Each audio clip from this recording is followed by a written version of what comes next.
Good morning, Chairman. Good morning to you all. Welcome to the Planning and Regulation Committee, the County Council. This is a virtual meeting and it is, I believe, Monday the 7th of September and it is 10:30 somewhere in the world. I'm going to just swap screens over and go to my agenda.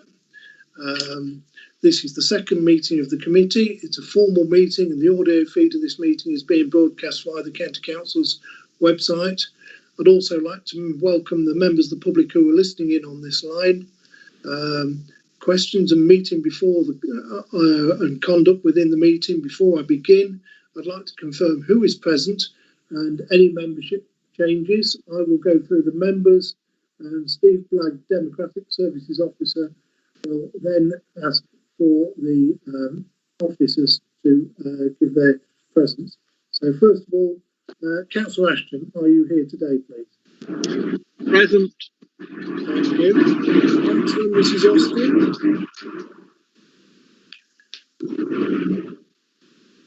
Councillor Mrs. Austin, please.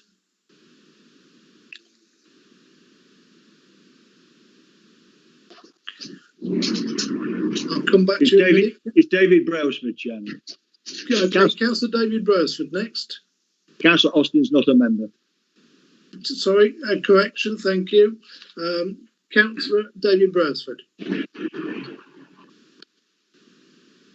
Councillor Lindsay Corey. Present. Thank you. Councillor Mrs. Paula Cooper. Present. Thank you. Councillor Fleetwood, which is myself, I am present. Councillor McNally. Present. Thank you. Councillor Mrs. Overton. Councillor Mrs. Overton, present. Thank you. Councillor Pepper.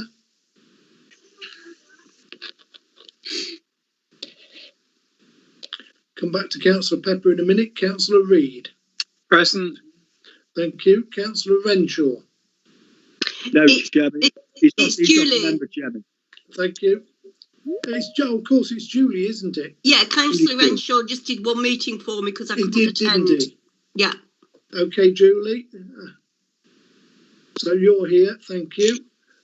Councillor Rowe. Present. Thank you. Councillor Skinner. Present. Thank you. Councillor Spratt isn't here today. I believe he has an illness within his family, a very close member of his family. Councillor Storer. Present, Chairman. Thank you. I'll go back to Councillor Brailsford. Chairman, I'm here today. Councillor Austin did the last meeting for me, but she's not a member, but I am. Thank you. And just for the record, you are? Councillor Newton. Yes, whilst I appreciate that, I'm just working out on the audio feed who we actually have. And Julie, you said you were here. Formally for the record, can you state your name, please? Councillor Angela Newton. No, I've got you, Angela. That's excellent. But Julie, a couple of minutes ago, I said Councillor Renshaw, and Julie said that he substituted for her for one meeting. So Julie, if Julie can come back and just confirm her name for us, we've then got an audio feed for it. Councillor Julie Kelly. Excellent. Thank you, Julie. So we'll go from there. Councillor Pepper, are you with us? Okay, we'll cross that bridge a little later on. Steve, would you like to do an officer call, please? Yes, thank you, Chairman. Jan Gibson, Programme Leader, Minor Works and Traffic. Neil McBride, Head of Planning. Present. Martha Rees, Senior Solicitor, who is also accompanied by a trainee solicitor. Present. And Mark Willis, Applications Manager. Thank you, Chairman. Thank you very, very much. Is there anybody else within the committee format that is present in the meeting we haven't called? Have we missed anybody? No, that's good. If during the meeting a member would like to ask a question or raise a point, they're requested to use the chat function within Teams and just to write speak as a comment, and we'll pick it up. Obviously, when invited to speak by me, the members should unmute their mics and switch on the video. Otherwise, it would be appreciated if you can turn your video off during the meeting, and that will make the computers, the bandwidth, work more effectively. When members have finished speaking, they should mute the microphones and turn the video off. Members are requested to indicate using the chat function if they are temporarily or permanently leaving the meeting, so that we know who is present within the meeting room. And if members lose connection during the meeting, it's recommended they end the call using the red phone icon and rejoin via the meeting link provided. If a member does lose connection, I'll pause the meeting for a period to allow that member to rejoin the meeting. It's the member has not rejoined the meeting by the time the chairman recommences the meeting. The member will be treated as having left the meeting during the period of absence. So, item 1 is apologies, absence and replacement members. Anything to report there, Steve? Well, you've mentioned already, Chairman. I've done it. Councillor Hilton Spratt. Yes. David, apologies. David Brailsford, one assumes he is absent, Chairman. And of course, Angela Newton has already raised the question that she's replaced Councillor Austin. She's a permanent member of the committee. And also Councillor Julie Killy's back on the committee as well as the permanent member in place of Councillor Robin Renshaw, Chairman. Thank you. Right, so we've got complete clarity of who is in the meeting. Excellent. Number 2 then is declaration of councillors' interests. Members are reminded that they only need to declare any relevant interests which have not been declared on their declaration of pecuniary interest forms. If a member would like to speak, can they indicate now? And I've seen an indication from Councillor McNally come up. Councillor McNally. Thank you, Chairman. It just I was a bit late typing it.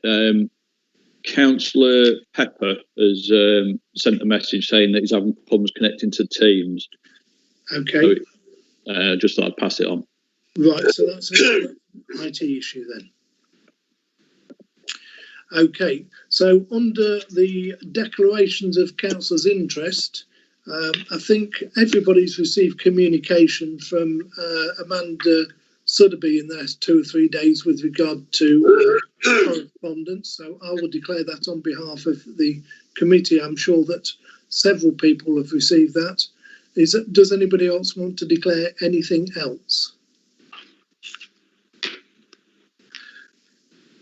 Councillor Mrs. Overton, my declaration covered, right? Excellent, thank you very much. So I'll just have a quick flick between screens and make sure everything's hunky-dory here. Councillor Lindsay Corey, would you like to make a comment, please? Yes, thank you, Chairman. I recognise John Money. He's a former colleague of mine on the executive at North Kesteven District Council.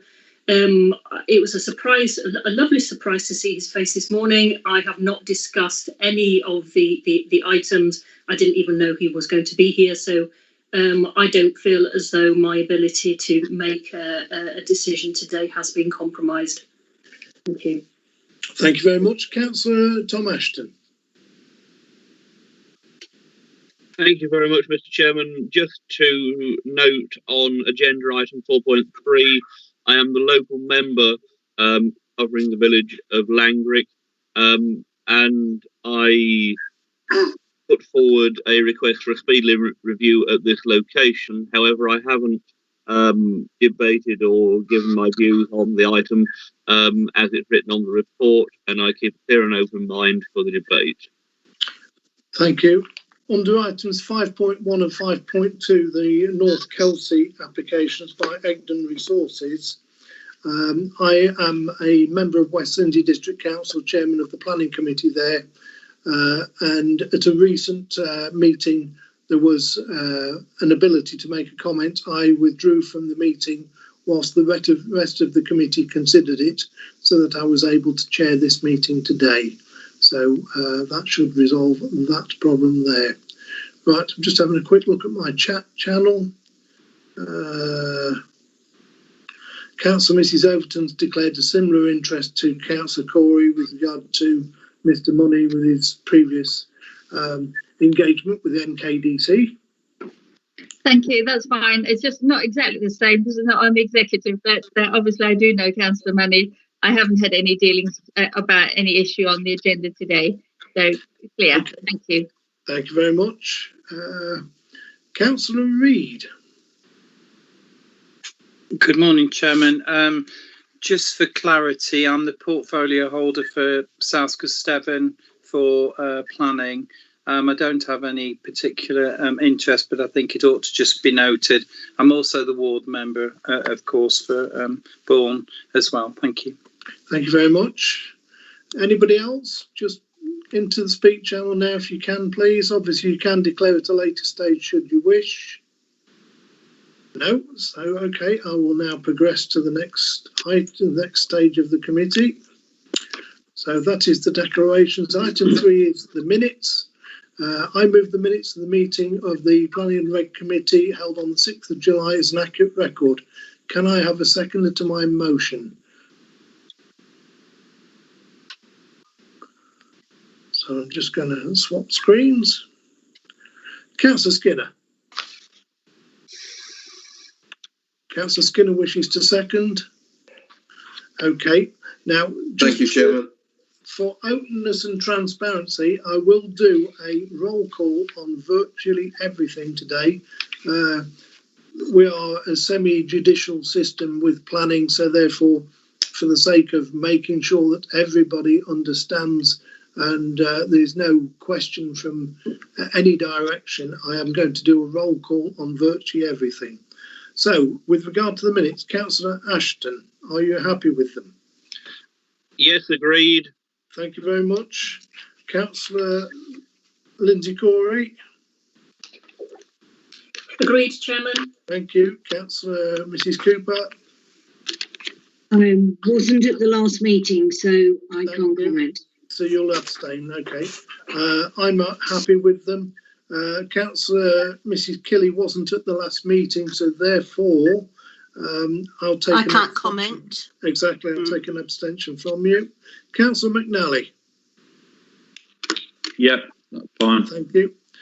Councillor Mrs Newton, I believe you weren't at the last meeting either. So therefore that will be an abstention too, yes? Yes. Thank you very much. Councillor Mrs Overton. Content with the minutes. Thank you. Thank you. Councillor Pepper is enjoying IT issues. Councillor Reid. Agreed, Chairman. Thank you. Councillor Rowe. Happy with the minutes, Chairman. Thank you. Councillor Skinner. Agreed, Chairman. Thank you. And Councillor Storer. Happy, Chairman. Thank you. So therefore there's no dissenters there. So those minutes are carried. Moving you on then, and we will now get round to, I will sign the electronic copy of the meeting, the minutes of this meeting. So that should cover that one. So moving on to the traffic items on the agenda. And the first one is 4.1, Martin Moore, B1189, proposed 40 mile an hour speed limit, item 4.1. So I'd now like to call on Jan Gibson, who's the programme leader for Minor Works and Traffic, to present the report. Jan, are you there? Yes, I am. Thank you, Chairman. Excellent, thank you. I'm just going to put something on the screen.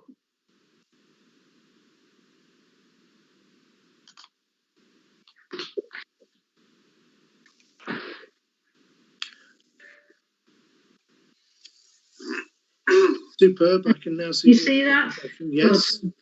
That's good. That's a relief. Yes, it is. Hello, good morning. I'm Jan Gibson, the programme leader for Minor Works and Traffic. I've got 6 reports today.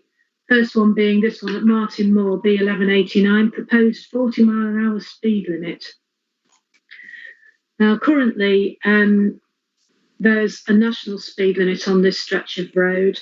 Following a request for this to be reviewed, we determined that the density of development was in line with the policy criteria. So we determined the mean speed of traffic via a speed survey. This came in at 44 miles per hour, which is outside the parameters for a 40-mile-an-hour limit, but qualifies as a borderline case, and therefore this committee may approve that level of limit as recommended in this report. The photograph here shows the view from the northern end of the village where we propose to start the limit, and the photo here shows the other end of the village at the start of the development. So we're proposing to introduce a 40-mile-an-hour limit as shown in blue at Appendix B. And the recommendation, therefore, is that the committee approve this as a borderline case so we can proceed with the public consultation. Thank you. Thank you. So if you can release your screen, please. Excellent. And I will now have a look into the channel. And I'm going to open this to debate. Would anybody like to speak to the application? I'm now monitoring the chat channel, so if anybody would like to indicate. Councillor Mrs. Overton. Thank you very much. I think it is important because our communities need to be able to be not separated by the speed. I know that road a bit, and I'd be happy to support the recommendation. Thank you. Thank you very much. Councillor Ashton, please. Thank you very much, Mr. Chairman. I think the report speaks for itself, and I'm very happy to second. Thank you. Councillor Reid. Thank you, Chairman. It looks to me as an application that's been long in the waiting to come forward. I can fully see the residents' point of view, and I'm happy to support the recommendation. Thank you. Thank you. I don't see anybody else in my chat channel at the moment, so I'll just give it a couple of seconds. Okay, so I will now say that it has been proposed by Councillor Overton, seconded by Councillor Ashton, that the report as printed is supported. So I will therefore start off with a roll call. Councillor Ashton, I assume that you are in favour. For. Thank you. Councillor Brailsford is not with us. Councillor Corey. For, Chairman. Thank you. Councillor Mrs. Cooper. For. Thank you. Councillor Fleetwood, I am for. Councillor Mrs. Kelly. For. Thank you. Councillor McNally. For. Thank you. Councillor Mrs. Newton. For. Thank you. Councillor Mrs. Overton. For. Thank you. Happy to propose. Thank you. Yes, we've got that. Councillor Pepper, you are now in the meeting. I don't know if you were there for the full report or not. Yeah, in that event, Chairman, I'll abstain as I only got to part of the debate. Excellent. It's good to hear from you anyway. We'll allow you on the next one. Councillor Reid. For, Chairman. Thank you. Councillor Rowe. For, Chairman. Thank you. Councillor Skinner. For, Chairman. Thank you. Councillor Storer. For, Chairman. Now, Steve, as far as I can see, we've got one abstention and everyone else is for. So I think that is well carried, don't you? Yes, agreed, Chairman. Excellent. Thank you very much. So we'll move on to the next report, which is 4.2, and this is Great Limber A18 proposed 30-mile-an-hour speed limit. So we'll go back to Jan to do a presentation again, please. Thank you, Chairman. I'll just share the report with you. Thank you.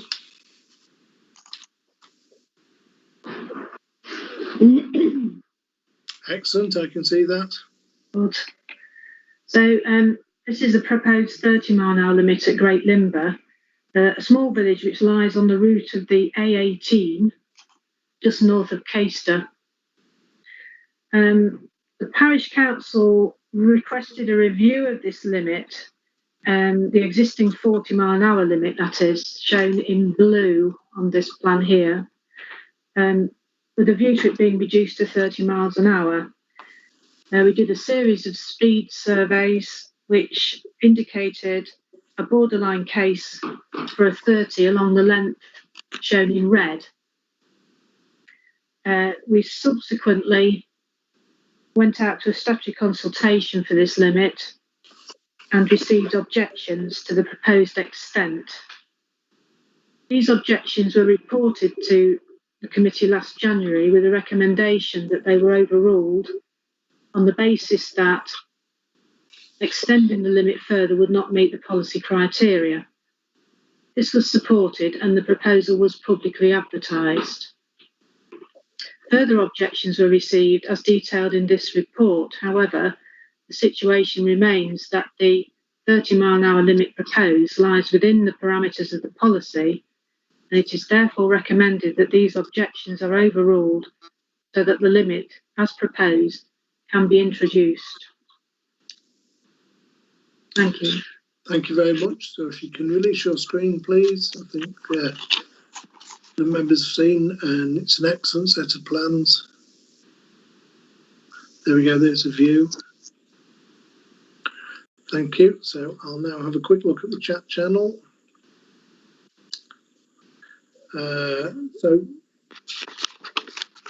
From the chair, I'm going to move this one. I have Councillor Councillor Tom Ashton. I believe you'd like to make a comment. I'm very happy to second you, Mr. Chairman. I simply say that whilst we are being asked to overrule the objections, it's worth just observing that the objections are simply that it doesn't go quite far enough, rather than objecting to the fact that we want to do a limit at this location in the first place. So yes. Hopefully this goes some way towards addressing the concerns of that local community. And of course, there's also the option in the future of a further potential review, which may yield different results once speed limits in place. But that's another day. On the basis of the presentation so far, very happy to take you. Thank you very much. I don't see anybody else coming up in my chat channel. We'll give it a couple of seconds. So 4.2 Great Limber A18 proposed 30-mile-an-hour speed limit, proposed by myself, Councillor Fleetwood, seconded by my Vice Chairman, Councillor Ashton. I will put this to the vote. Councillor Ashton? For. Thank you. Councillor Corey? For, Chairman.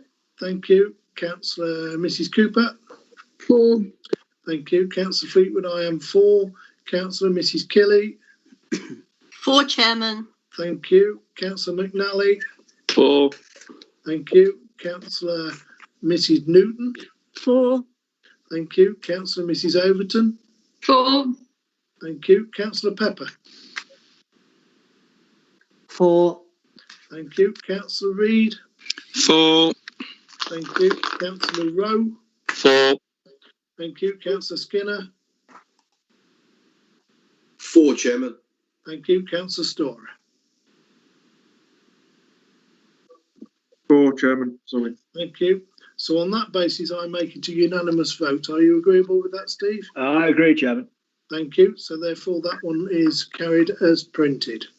So the next report then is item 4.3, language B1192, and Sturton by Stowe B1241, proposed 40-mile-an-hour speed limits. So if you'd like to make an introduction for me, please, Jan. Thank you, Chairman.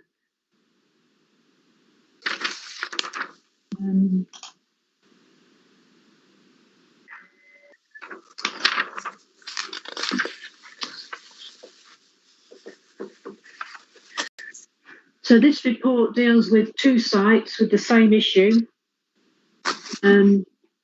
Firstly, looking at Langrick B1192, currently a 50-mile-an-hour limit is in place as shown in pink on Appendix A.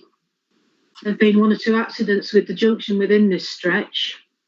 So request was received for the speed limit to be reviewed Two speed surveys indicated a mean speed of 43 miles per hour. This being the case, it can be viewed as a borderline case. This photo shows the current termination point of the 50-mile-an-hour limit at Langrick, and at the southern end where it interfaces with the existing 40-mile-an-hour limit. Our proposal is that we introduce a 40-mile-an-hour limit as an extension to the existing, as shown at Appendix B. I think that's the right one. This one. Appendix B visible, yes. Yeah. Similarly, at Sturton by Stow, we have an existing 50-mile-an-hour limit between the 40-mile-an-hour limit coming out of Sturton and the 30-mile-an-hour limit coming out of Stow. The mean speed of traffic is measured at 44 miles per hour, again making it a borderline case, so the committee may proceed with the 40-mile-an-hour limit. This is proposed as shown here at Appendix D.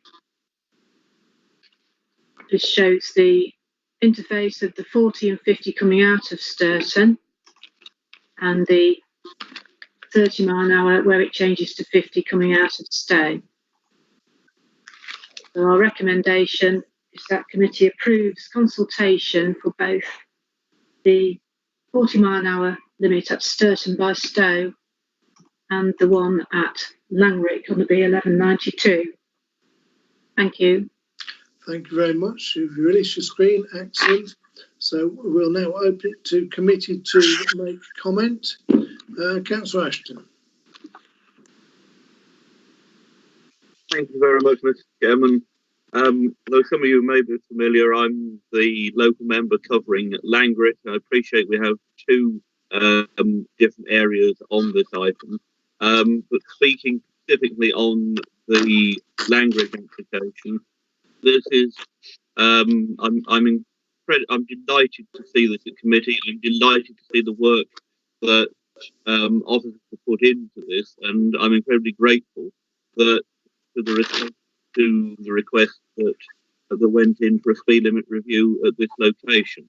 The junction with Elmtree Lane and B1192 saw an incredibly bad accident there last year, and it has a certain notoriety locally of being quite a dangerous junction as traffic comes over the traffic light control Langrick Bridge, round the bend, and being open countryside tend to speed up as a consequence. So extending the 40-mile-an-hour limit will give genuine protection to that junction and a degree of reassurance to people living locally, particularly the residents of the cottage on the corner of Elmtree Road and B1192, who have been witnessed very closely what has happened at that junction over the years.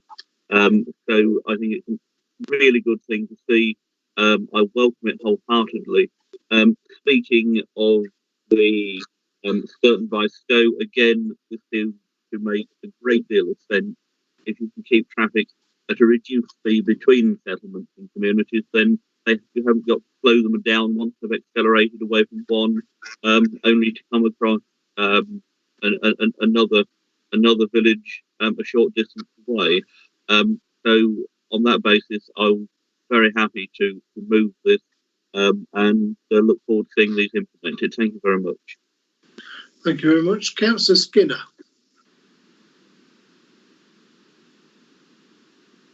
Thank you, Chairman. I totally agree with what Tom has just gone through. I know both these stretches of road.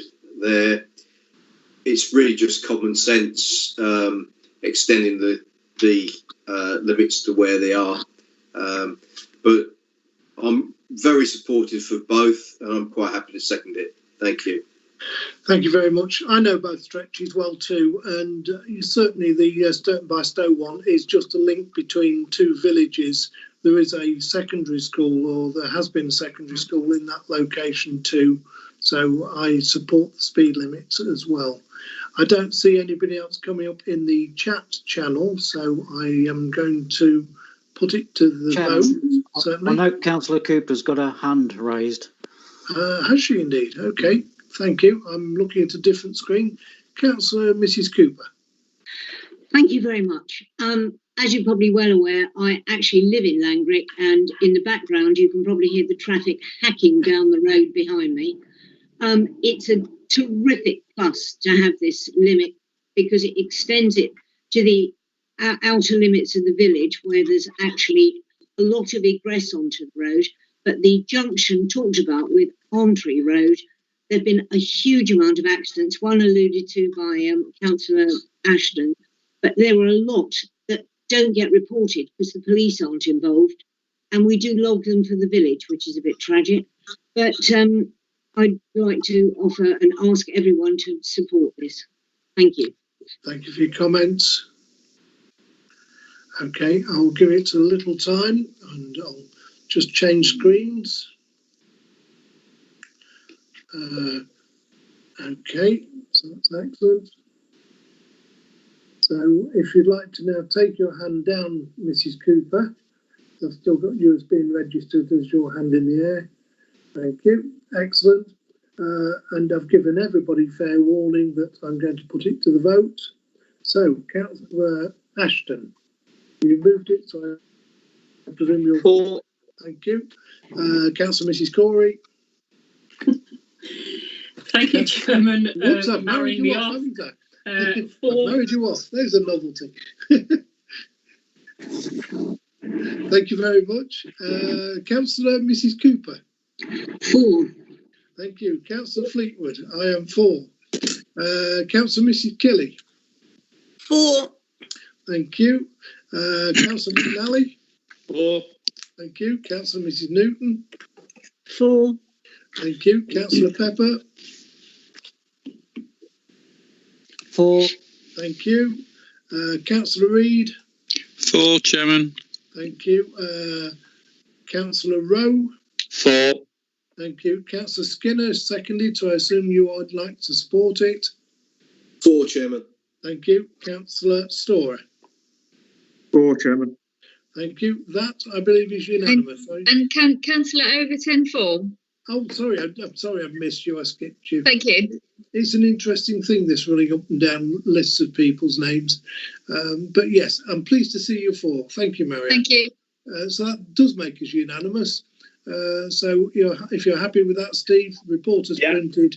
Agreed, Chairman. Excellent. So therefore, we'll move you on to 4.4, which is Lincoln Road, Skellingthorpe, and the proposed 40 miles an hour speed limit on page 39. Thank you, Chairman. Thank you.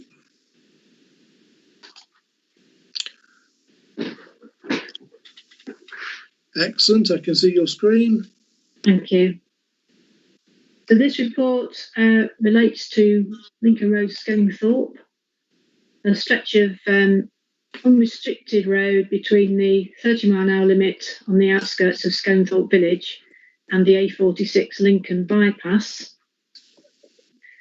The mean speed has been measured at 44 miles per hour. The lack of development means we've assessed it on the basis of a rural speed limit. So the accident rate has been calculated as 35, which is in line with the policy. The 44 miles per hour mean speed, this is again a borderline case whereby the committee may approve the consultation for a 40 mile an hour limit as indicated at Appendix B. This shows the change from 30 to the de-restricted stretch coming out of the village. And the photo here shows the access off the bypass onto Lincoln Road. So the recommendation is that the committee approves consultation for the 40 mile an hour shown in blue at Appendix B. Thank you. Thank you very much. Screen is released. Speakers. A quick look. Councillor Rowe. Thank you, Chairman. I'd like to propose and support this motion. That bit of road goes past quite a busy farm business, And I think if we keep the speed down, it'd make a good idea. It would be a good idea. Thank you. Certainly, there's quite a bit of ice cream in that vicinity, I think. So I'm quite happy to second. Councillor and Mrs. Overton. Councillor Mrs. Overton. Can you turn your microphone on, please?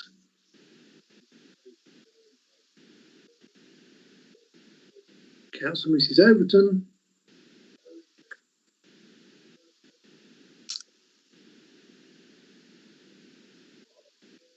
Are you there, Mrs. Overton? Councillor Mrs. Overton.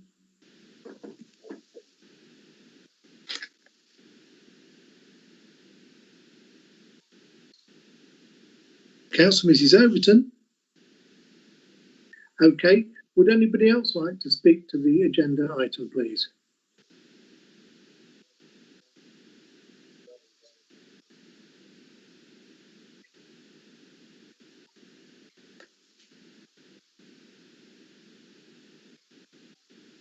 Councillor Ashton, Chairman. Councillor Ashton, excellent.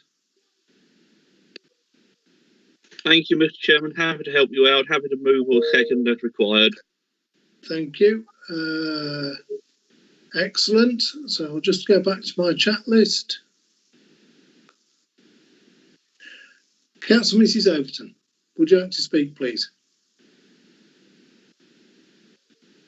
Okay, I've got a little comment coming up here. Sorry, lost the right screen, want to support, which is excellent.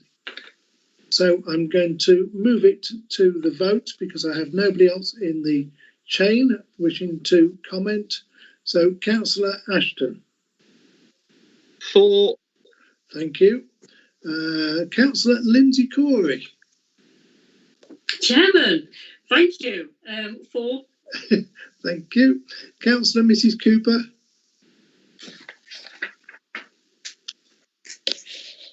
Councillor Mrs. Cooper.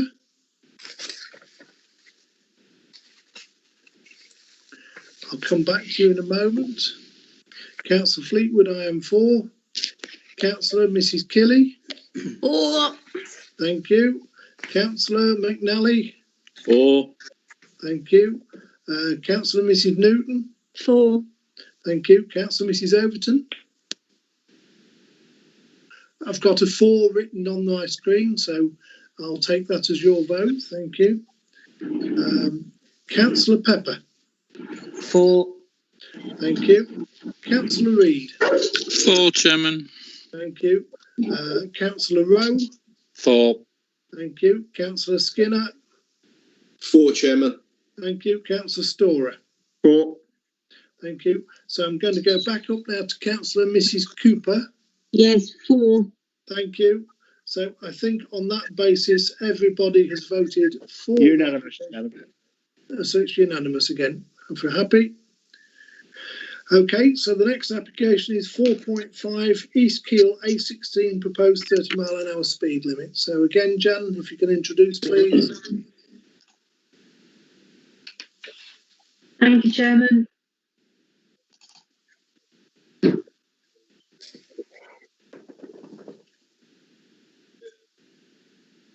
So this is, see that okay? Yeah. Yes. So the proposed 30-mile-an-hour limit, East Keel lies on the A16 just to the south of Spilsby. Currently a 40-mile-an-hour limit, as shown in blue at Appendix A, is in force. This is flanked by 50-mile-an-hour limits at either end of the village. The parish council have requested a review of the 40-mile-an-hour limit, hoping for a reduction to 30 within the village. Mean speeds were carried out at 3 locations on this stretch and gave us an average of about 35 miles per hour, which allows it to be considered as a borderline case.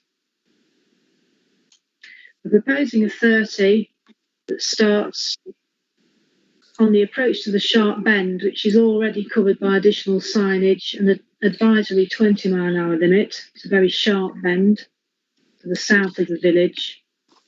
And we're proposing that it starts at the northern end where the current 40 begins. So the recommendation in this report is that the committee approves the progression of a traffic regulation order for a 30-mile-an-hour limit as shown in red at Appendix B. Thank you. Thank you very much. So I'll go back to my feed. And I am now going to open it to committee. I'm quite happy to propose this. I know the corners very well. It's at the end of the very long stretch coming off the fenland into the bottom of the wolds. Would anybody else like to speak, please? Councillor McNally. Thank you, Chairman. Just happy to second that. Okay, thank you. Would anybody else like to speak? Fair time. I will therefore put it to the vote. Councillor Ashton. For. Thank you. Councillor Lindsay Corey. For, Chairman. You're getting good at this. Thank you. I'm trying to get a bit of practice in. Councillor Mrs. Cooper. For. Thank you. Councillor Fleetwood, I am for. Councillor Mrs. Kelly. For. Thank you. Councillor McNally. For. Thank you. Councillor Mrs. Newton. For. Councillor Mrs. Overton. For. Oh, excellent. Nice to hear you. Councillor Pepper. For. Thank you. Councillor Reid. For, Chairman. Thank you. Councillor Rowe. For. Thank you. Councillor Skinner. For, Chairman. Thank you. And finally, Councillor Storer. For. Thank you. So again, I think that is unanimous. Unanimous, Chairman. That one is carried as printed. Next item is 4.6, which is Claythorpe, Rectory Lane, School Lane and Main Street, the proposed waiting restrictions. So again, can we have an officer introduction, Jan, please? Thank you.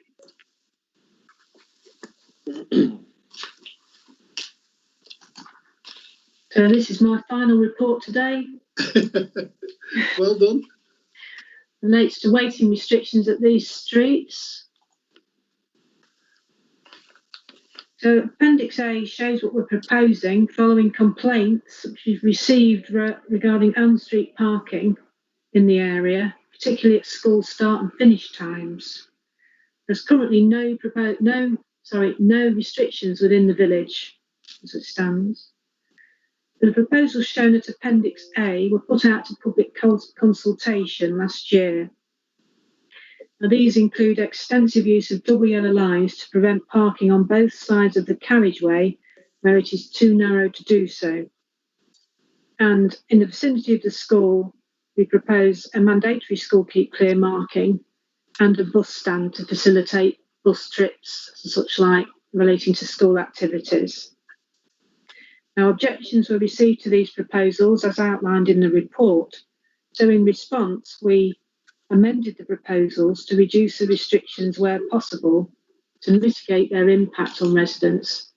And this is shown at Appendix B.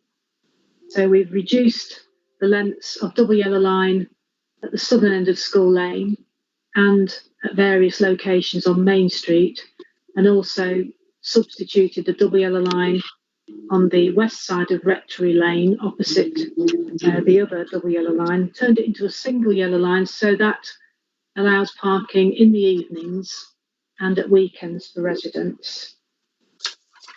So in the light of these amendments, we recommend that the committee overrule the objections and support the public advertisement of the revised proposals as shown here at Appendix B.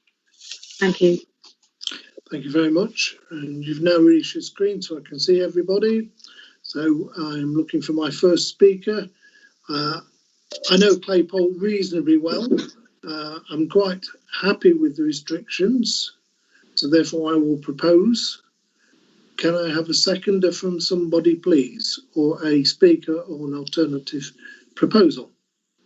Thank you, Chair. I'll second if you would like. It's actually where my chief executive of SK now lives, and I did have a word, and it is enforceable and a good idea. Thank you. But that would be Councillor Reid speaking at that point? It would. Yeah, for the purposes of the audio channel. Councillor Ashton, did you want to say anything in addition? Not at all. Councillor Reid had covered it marvellously well. Thank you. Anybody else wish to speak? At spare time, I will therefore put it to the vote. Councillor Ashton. 4. Thank you. Councillor Lindsay Corey. 4, Chairman. Thank you. Councillor Mrs Cooper. 4. Thank you. Councillor Fleetwood, I am 4. Councillor Mrs Kelly. 4. Thank you. Councillor McNally. 4. Thank you. Councillor Mrs Newton. 4. Thank you. Councillor Mrs Overton. Abstain. Thank you. Councillor Pepper. 4. Thank you. Councillor Reid. 4, Chairman. Thank you. Councillor Rowe. 4. Thank you. Councillor Skinner. 4, Chairman. Councillor Storer. 4. Thank you. So on the basis of one abstention and everybody else being 4, that item is therefore carried. Not unanimous this time. So if we're happy with that. Agreed, Chairman. Thank you. I'd like to thank Jan for her hard work and the presentations, and everything has gone exceedingly well this morning. So thank you very much. Thank you, Chairman. So now we'll move on to the county matters applications. And I'm going to have just swap screens at the moment, just see where I'm going on this one. Scroll up, and item 5.1 is to vary condition 1 of the planning permission 139426 to extend the period to restore the site at land to the east of Smithfield Road, North Kelsey Moor, Market Raisin, an application by Egdon Resources Limited, and the application number is 141306. So first of all, the planning officer will outline the report. Secondly, Amanda Sotheby, an objector, will speak for 3 minutes, followed by questions by the committee. Item 3 will be Paul Foster representing the applicant to speak for 3 minutes, followed by questions by the committee. Councillor Hugo Marfleet, local member, to speak if he's present. Committee members to speak, officers to respond to questions and comments, motions moved and seconded, any amendments moved and seconded, if any, and if there are no dissents, I will then do a roll call anyway. So, Mr. McBride, Head of Planning, would you like to introduce the report, please? Thank you, Chairman. Good morning, councillors. I'll just start off with hopefully sharing my presentation. Can you see that? I will do in a moment. No, we can, yes, I can. I can see the PowerPoint presentation, but it isn't in the slideshow mode.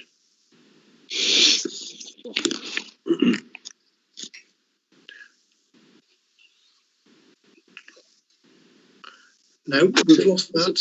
Is it that there now on the side? Yes, it is. Slideshow. There we go. North Kelsey Moor, 5.1. Thank you. Okay, thank you.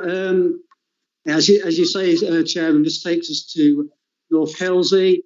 It's an application to vary a condition attached to an existing planning permission to extend the period for the operation from what's currently allowed to the end of this year to the 31st of December 2021.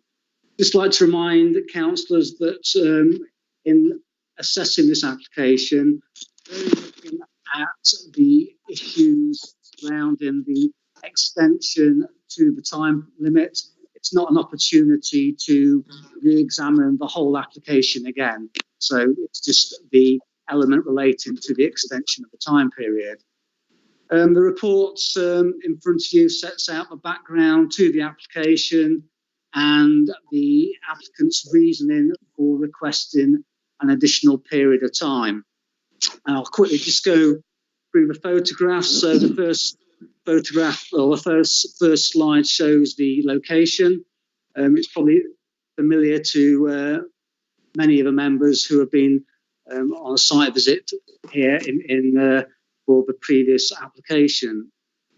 Next slide shows the access point and confirmation that the planning permission has been implemented by the fact that the access has been constructed.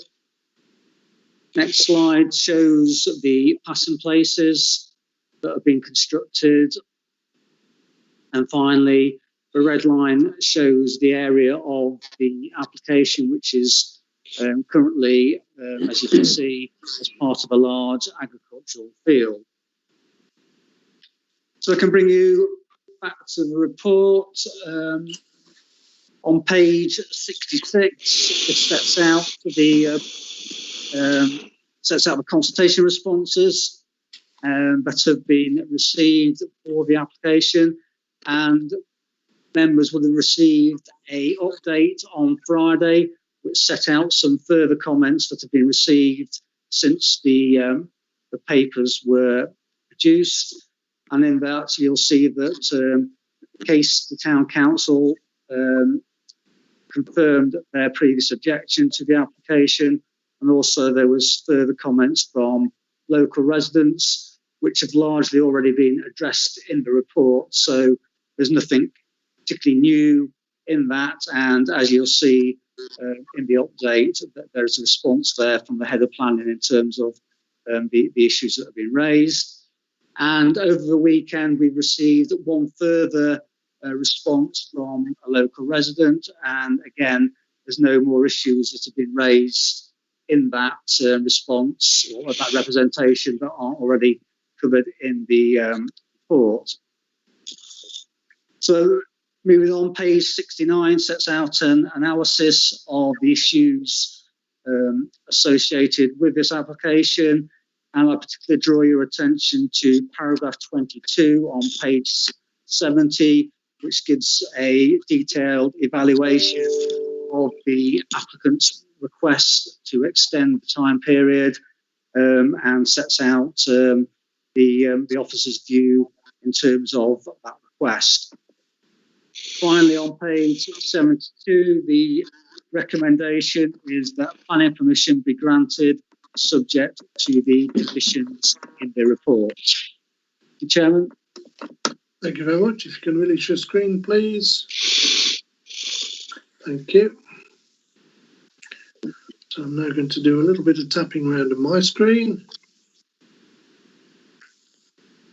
So the next item is Amanda Sudderby. We can afford up to 3 minutes for you to speak to the committee, and the committee may wish to question you afterwards. So the floor is yours. Can you hear me? I can. Excellent. Thank you. 6 years, 6 applications, over 20 different planning conditions, hundreds of objections, and still no real work begun. 6 years of stress for local people to whom this development will bring no benefit, only harm. And now this disingenuous claim that COVID has caused the delay, so clearly untrue. Misrepresentations have characterised this project, including hollow claims about oil prices, jobs, taxes and energy security. The jobs will go to a few specialised personnel from elsewhere. Egdon do not pay taxes, they run at a loss, and arguments about energy security are untenable. The site might produce 50 barrels a day, 200 if it far exceeds Egdon's expectations. 50 barrels a day is less than 1/3 of 1/100th of 1% of UK consumption, 0.003%. It is negligible, but the harm to local communities and habitat is significant. It could so easily be replaced by renewable energy, better for the economy and the planet. We are at a crossroads. COVID has proved that we can change, and people are willing to make sacrifices for the greater good and for the safety of the young and vulnerable. We must do the same with climate change. Parliament has committed to the 2050 target. This requires rapid changes across the economy and all aspects of society. Everyone needs to be involved in reaching this target at all levels of government, starting now. Concerns about climate and ecological breakdown are escalating. We know our future depends upon protecting the environment. Yet here we have an ecological appraisal that is more than 3 years old, compromised drain access, and only part of the site has been assessed by the Environment Agency. The areas that might not comply with regulations were simply excluded. I, like others listening, know that it is difficult for the committee to say no to oil development, but you can make decisions based on current evidence.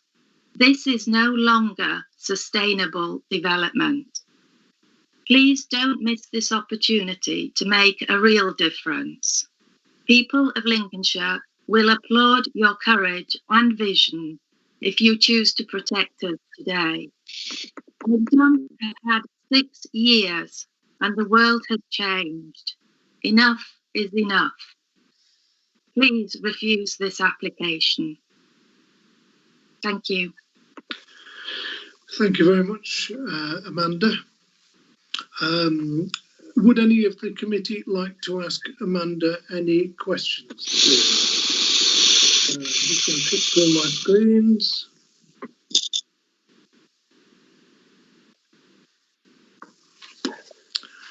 Okay, we've given the committee fair time. Thank you, Amanda, for your contribution.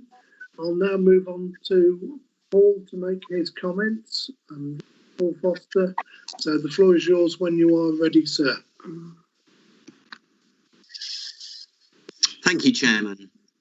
I'd like to address 2 issues: the perceived lack of activity over the past 3 years and the switch from fossil fuels to green technologies.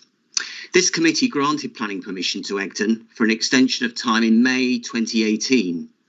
Objectors immediately launched a judicial review of the validity of that council's decision, and although the challenge was successfully dismissed by the council, it left Egdon with little over 2 years for exploration and restoration. Changes were also needed to the design of improved environmental protection measures and on the advice of Lincolnshire Police to make the site more secure. The level of protester activity at Biscathorpe in early 2019 meant that Egdon needed to completely rethink what was needed in terms of security personnel and facilities. Liaising with the police was key. Egdon fully intended to construct the site before this summer. The seriousness of the impact of COVID-19 only became evident in mid-March when Egdon discussed the need for a further extension with your officers. COVID-19 has certainly contributed to the delay in restarting works. The issue the onshore oil and gas industry faces is that people have been put on furlough or laid off, and contractors and suppliers are not up to speed. The onshore industry is susceptible, as all other industries are, but the skills are very unique.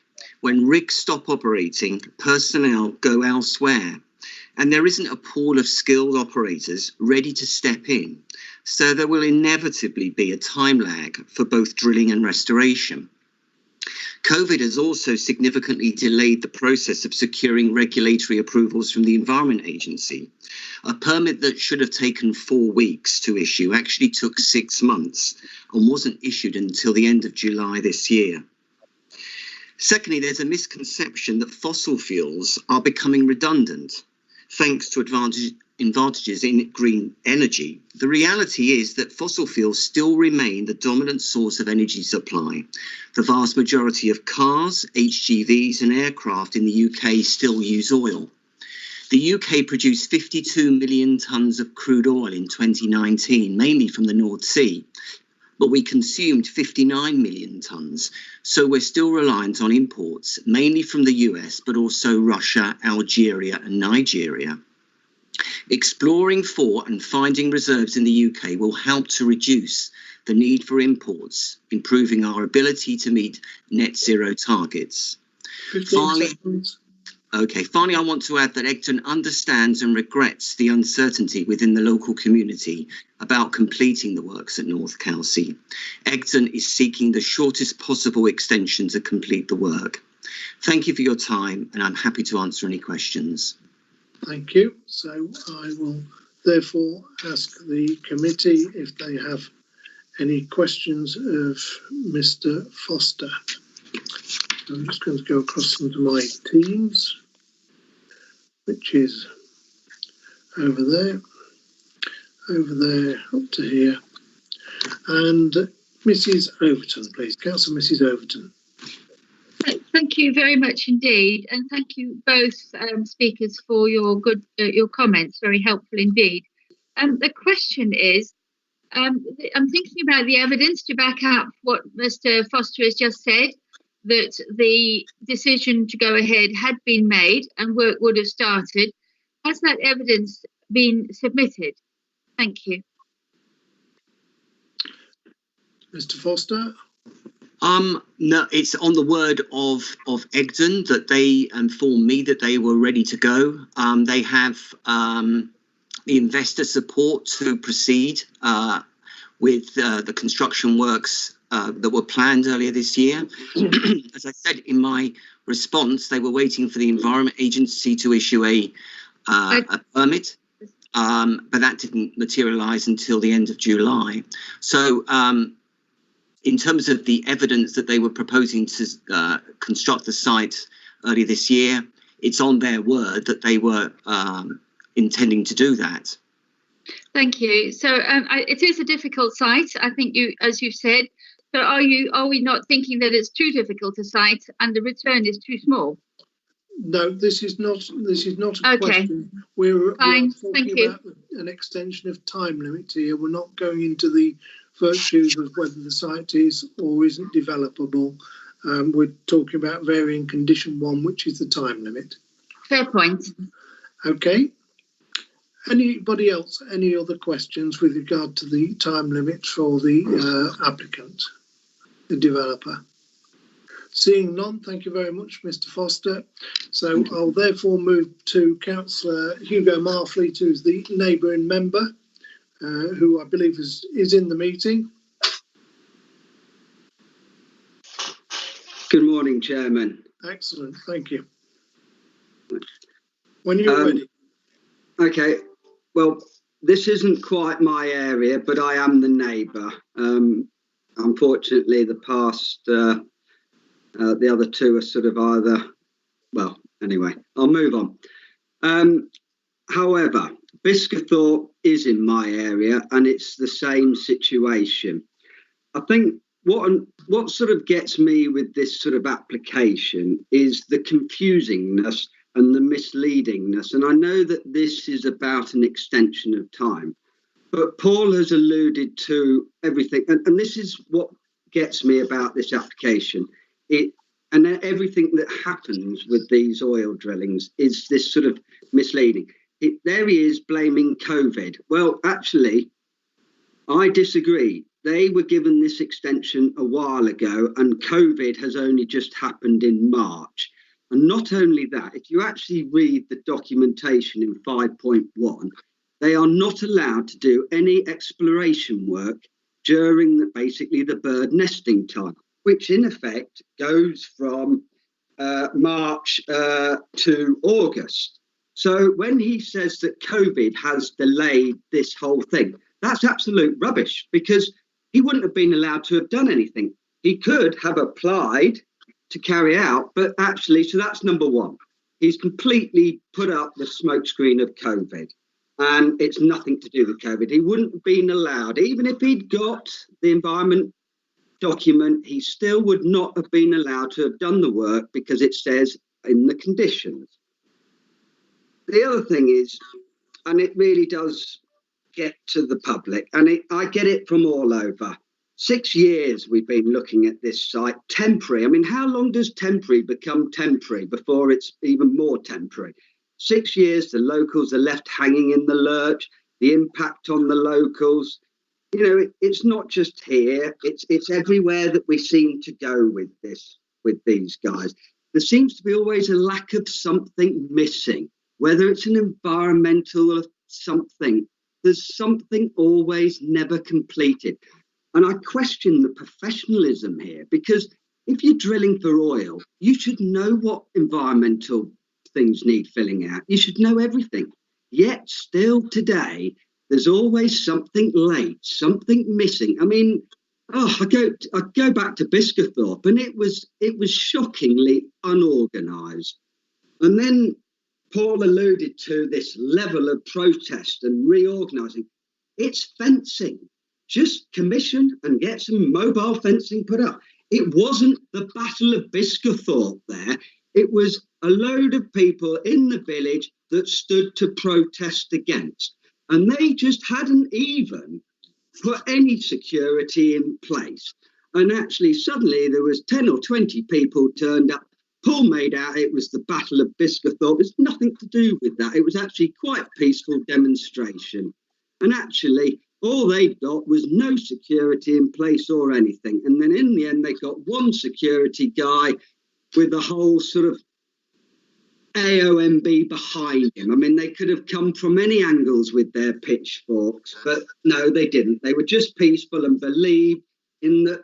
Actually, why do we need this? Electric cars are right on the agenda. Oil prices are dropped. Carbon neutral. We will not hit with that. And even Paul talked about it's all about green energy. Well, this isn't.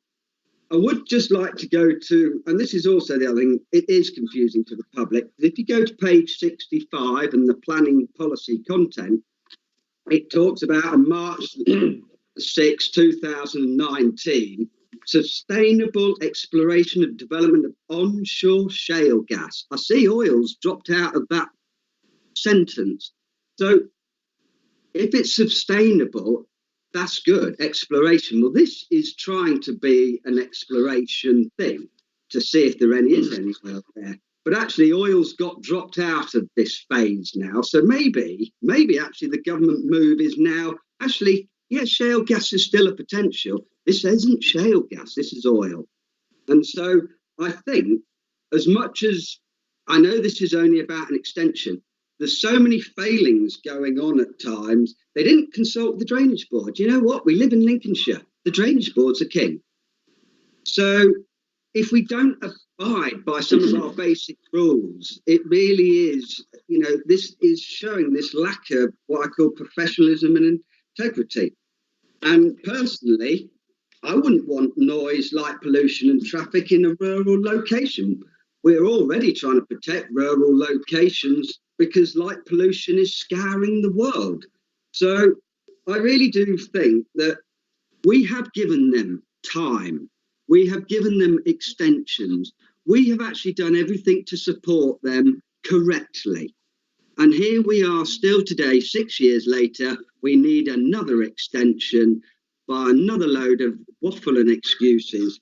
And unless we stand up and actually demand professionalism from these large organisations and stand up for the people of Lincolnshire, you know, we're getting walked over by these guys, looking really unprofessional. And I would just think that it is time to take a stand against them.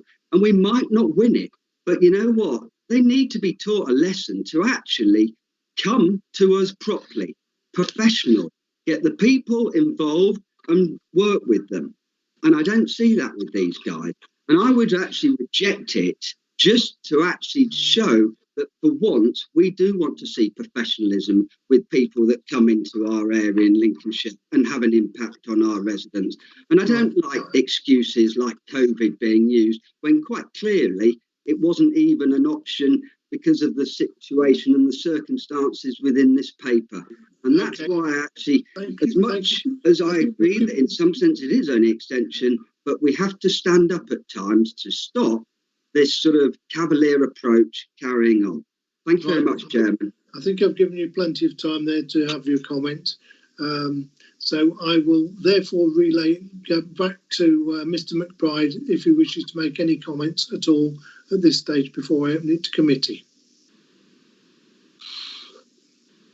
Thank you, Chairman. Yeah, just a couple of comments, just to remind the committee that the committee is only looking at the issue of the extension, so it's not an opportunity to open up all the other issues that would normally be involved in terms of an exploratory oil exploration site. So it's just the extension of time, which is the committee has been asked to look at today. In terms of the issue around the security and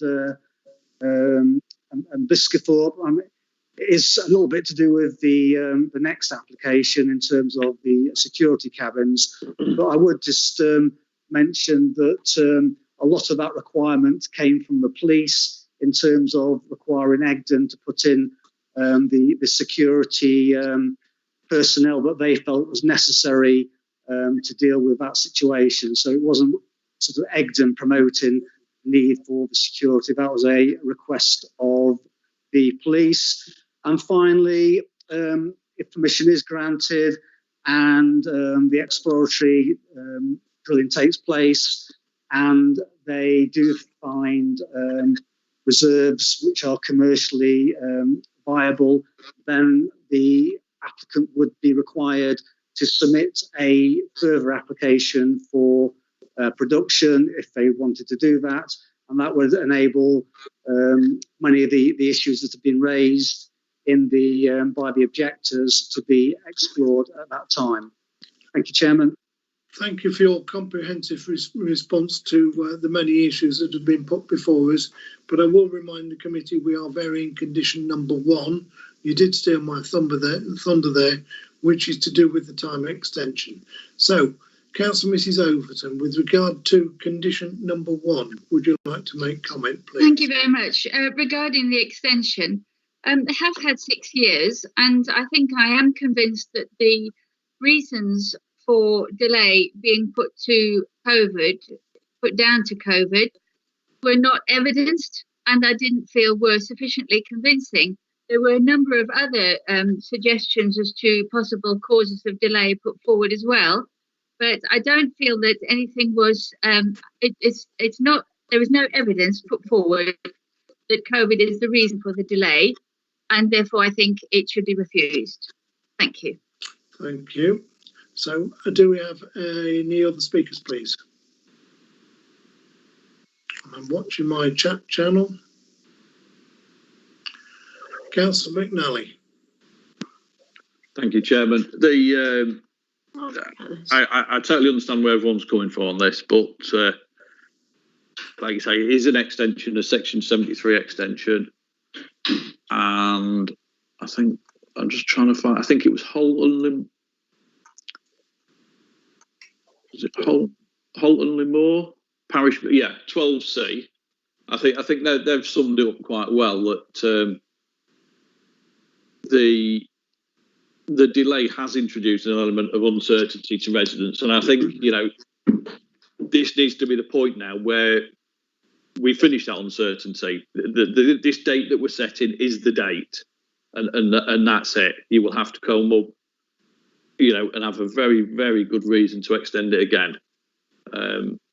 But yeah, I'll take it, approve it as written, Chairman. So are you proposing it? Yeah. Thank you very much. Councillor Ashton. Thank you very much, Mr. Chairman.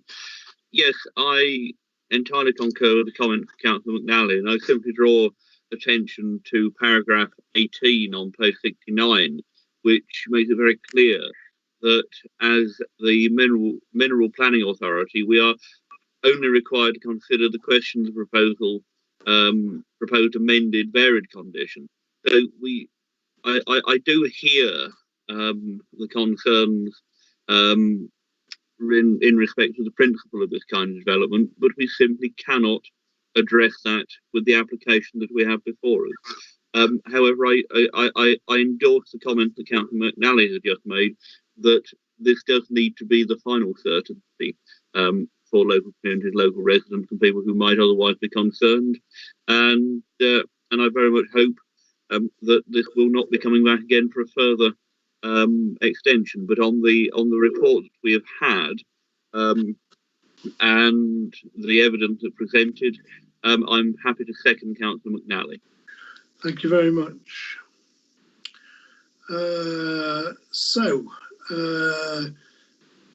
Speaker-wise, I have nobody in the queue, but Mrs. Overton has indicated she wishes to come back for another opportunity. I will allow you in briefly. Councillor, Thank you very much, Chairman. Much appreciated. I did make my point about evidence, and we have had 6 years of this application, and that has caused a lot of unease and disruption to the lives of local people. And whilst I appreciate what's been said, you know, this is the last time. We've had 6 applications. Are we sure this is the last time? I think we have actually reached the last time, and we should stick to the date as it is and refuse any further extension on the basis that no adequate evidence has been given for the need for that extension. 6 years is enough. Thanks very much. Right, I think that's what you said last time. You've just reiterated your previous comments. Okay, any comments from the planning officer at all? Just to sorry, Chairman, it takes me a little time to get onto the screen. Just in terms of what Councillor Mrs. Overton, this is actually the 3rd application, not the 6th application. So just want to make that point. Okay, thank you for that. I see nobody else in the chat channel, so I'm therefore going to put it to the vote, and that is that we grant the application of extension of time, varying condition 1 as printed. Councillor Ashton, 4. Are you? 4. Thank you. Councillor Lindsay Corey. 4, Chairman. Thank you. Councillor Mrs. Cooper. 4. Thank you. Councillor Fleetwood, I am 4. Councillor Mrs. Kelly. 4. Thank you. Councillor McNally. 4. Thank you. Councillor Mrs. Newton. Against. Thank you. Councillor Mrs. Overton. Against. Thank you. Councillor Pepper. 4. Thank you. Councillor Reid. 4, Chairman. Thank you. Councillor Rowe. 4. Thank you. Councillor Skinner. 4, Chairman. Thank you. Councillor Storer. 4, Chairman. Thank you. So I've got 2 people against and 11-4. Do you agree, Steve? No, yeah, 11 and 2 against, Chairman. That's right. That's just what I've said. So therefore, that application is carried as printed. Thank you. So therefore, I'll now move you on to the next application, which is 5.2, which again is Smithfield Road, North Kelsey Moor, Market Raise and Egdon Resources. But this is varying condition 1 of planning permission 139434. So I believe that's going to be Mr. McBride again. That's correct, Chairman. I'll just share the screen again to put on the presentation. This application is linked to the previous application that the committee had just determined. So the plan there just shows the location of the application. Planning permission is sought again to extend a condition limiting the time period for the stationing of some cabins connected to the security requirements for the oil exploration. The report sets out the background to the application, and again sets out in terms of the application the reasons for the need to make the application. The photograph on the presentation there, this shows the location of this particular application, which is adjacent to the previous one. In terms of the report, again, you'll see in the report that we received a significant amount of consultation responses, and they're detailed in reports. And again, as for the last report, again received some late representations, and they were captured in the update which was sent out on Friday. And again, there was a further representation that was received over the weekend, setting out further concerns. But again, there wasn't anything new that hadn't been already captured in the committee report. Page 87 sets out the conclusions for this application. Again, setting out that we're only looking at the extension of time. That's the only element that's material in the consideration of this application. And paragraphs 22 and 23 address that in some detail. So the recommendation on page 90 is that planning permission is granted subject to the required conditions set out in the report. Shall I hand back to you, Chairman? Thank you very much. If you release your screen, excellent. Okay, so I see nobody in the chat channel at the moment, so therefore I'm going to open it again, and the same three speakers in the same order. So first of all, Amanda Sotheby, we can afford you 3 minutes to address the committee, if you wish. When you are ready. Thank you, Mr. Chairman. Obviously, I am deeply disappointed by the previous vote, but I would like to thank the two councillors who felt able to heed the concerns of local people. I hope the full committee will continue to bear those concerns in mind, because I will wager that Egdon will be back asking for more, and North Kelsey will not be restored by the end of next year. I have two requests regarding this application. The first is that an updated ecological appraisal be conducted to take account of the extra security lighting that was introduced last year along with the security compound. It has never been assessed, and I've covered the reasons for it previously. The second is regarding working hours. Last July, Egdon requested an increase in working hours for both sites. Thankfully, the committee voted against that to protect local communities from the disturbance that would arise from longer working hours. At the time, the open report to the committee stated that hours of work for the security site would be carried out in line with the adjacent well site. But this was not carried through in the decision notice issued by the planning officers after the meeting. Instead, they allowed the extension of hours for the security compound. When queried, I was told that the committee should have taken the vote twice for it to count, even though the security compound hours were supposed to align with those of the main site, on which you had clearly voted. So we now have two sets of operating hours on the same site, which will only lead to confusion and make enforcement difficult. To simplify this, can I please ask the councillors to propose that the hours for the restoration and construction of the security compound be brought into line with those of the main site, namely stopping work at 5:30 p.m. on weekdays. I sincerely believe that this was the committee's intention last year, and I'd be grateful if you would please take the opportunity to rectify at least this procedural misunderstanding. Thank you very much for your time. Thank you. You are well within time there. Do I have any questions from the committee? No, I have no questions, so therefore I will go to the next speaker, which is Mr. Paul Foster. The floor is yours when you're ready, sir. Thank you, Chairman. This application is directly linked to the previous application for the extension of time, as your officers introduced.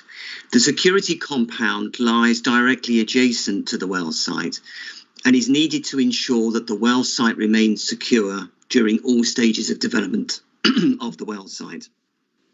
Egdon has a duty of care to ensure that subcontracted workers, suppliers, deliveries and visitors are protected. In view of the potential threat of protesters gaining access to the site, Lincolnshire Police and Egdon security consultants have been in discussions about the continued need for a security compound. The level of risk of protester activity has not diminished since planning permission was granted in July last year. Owing to the current COVID-19 restrictions, Egdon's plans to undertake oil exploration operations in 2020 have had to be suspended. As a result, the installation of the security compound has been delayed. Additional time is therefore sought to allow the security and welfare units to be retained on site for an extended period. Thank you, Chairman. Thank you very much. Now, committee, do you have any questions of Mr. Foster? Councillor McNally. Thank you, Chairman. Just with the last speaker's proposal of the hours for the decommissioning, restoration, And construction. I think that it was till was it till 7:30? I can't remember. I'm trying to flip between two papers here. No problem. I think for the security cabins, I think it was finish at 7:30 for any decommissioning, and then on the other paper it was 5:30 for decommissioning. Is there any reason why we can't have 5:30, or just comments on that, please? And that's a question to Mr. Foster. Yes, yeah. Obviously, we're not seeking a change in that particular condition with regard to the security compound. I acknowledge that there are slightly different hours of working compared to the well site. We feel that that is operationally correct, and we would wish to retain the hours that are already agreed in the existing planning permission for the compound. So we're not seeking to change that. We would like it to be retained as it is at the moment. Thank you, Chair. So it's basically because we're not looking at that condition. That condition's already been approved and it can't be altered. No. That's correct, isn't it? Oh. Thank you. So I'm not going to take any comments from anybody in the background at all. So the question is to Mr. Foster. The answer to the question is we're not seeking to vary that particular condition with regard to operational hours for the compound. We feel that from an operational point of view, that's acceptable and appropriate. And therefore, we're wishing for the existing condition to remain as it is in the new planning permission that we're seeking. Okay. Councillor Mrs. Newton, next, please. Thank you, Chairman. Just double check I'm unmuted. Well, I seem to recall this meeting, and I do believe that we had suggested that it was 5:30. And if there was some confusion in the paperwork, I think it's now time to rectify it. I think the very least we can do is make sure that all operations end at 5:30. And so I'd like to propose that that's incorporated in this if we are minded to agree it today. Right, well, that's not something you can do at this stage because we're asking questions of the applicant. So we're not taking proposals. Oh, I beg your pardon. Sorry. Yeah, okay. Okay, yeah. So I'm assuming I'll come back on that then. Thank you. There are no further questions of the applicant. Okay, Councillor Marfeet's not wishing to speak to this application now, so I will refer it back to Mr. McBride, the planning officer, if he wishes to make any comments before I open it to debate. Thank you, Chairman. I mean, there's no reason why the committee can't change any of the conditions that are currently attached to the previous planning permission. The effect of the Section 73 proposal is that a new planning permission would be issued if planning permission is granted, and that can incorporate changes to more than the the one condition that the application has currently sought to vary. In terms of the times for the security cabins, condition 4, page 91 of your report sets out the recommended times, which is Monday to Friday, 0700 to 1900 hours, and Saturday, 0700 to 1300 hours, with no operations taking place on Sundays, bank holidays, and public holidays. In terms of the oil exploration permission on page 76, in detail there, condition 17 sets out the hours. There are some differences. So phase 1, which relates to the construction of the site, that restricts the hours of operation till 5:30 from 0700 hours. And for phase 2, which is equipment assembly and decommissioning, that allows operations to take place from 0700 hours to 1900 hours. So there are some variations between the two in terms of different elements of the project. So I'll hand that back over to you, Chairman. Thank you very much. So therefore, open it to committee, and this is for committee only to comment. So we go from there. So, right, so open to committee. Who would like to speak? I would. Mrs. Newton, you indicated a couple of minutes ago you wanted to make a proposal. Thank you. Well, yes, I'd like to propose that that we only allow operations up to 5:30. I think it's more clinical. We know what we're doing, and I don't think we should have two separate sets of times on this site. It's problematical by the sounds of it for residents, and I think 5:30 is plenty late enough. So I like to propose, if we are minded to grant this, that it is limited to 5:30. Thank you, Chairman. Okay, well, I will second that and take the confusion out of the issue. Councillor Mrs. Overton. Thank you very much, Chairman. I was going to support that too, so I won't speak on that. The other two issues, one is the ecological research is 3 years out of date, which I'm sure is too much. And normally you have to get applications through in a certain or built in a certain period of time. And I think that's why, because things change. So I would suggest that we just normalise that as well and bring that, would have to be updated. There's probably not a full survey, I don't suppose, but whatever update is required. And then the other thing that, so that's, I'd like to propose that. The other thing just to notice is in item, on the page, in our documents, paragraph 23, just halfway, more than halfway down, it talks about the government's suggestion that extension should be allowed until May 21 if they expired in December 2020. So the government suggestion is 6 months. This proposal is to extend that. So the council is proposing to give a more generous extension than the government. So I'd like to just make that point and propose the amendment for the ecological research. Thank you. Right, do I have a seconder for any of Councillor Mrs. Overton's comments? I'm looking at the chat channel at the moment. Yes, yes. Councillor Mrs. Newton, is that? I'll second that, Chairman. Okay, so we'll so far we'll put all of those amendments together then. Does anybody else wish to speak? Okay, so Mr. McBride, would you like to reiterate to the committee exactly what we are going to offer the vote so that everybody, the officers and the members, have got a clear understanding of what they will be voting upon, please? Thank you, Chairman. As I understand it, the intention is to vary proposed condition 4.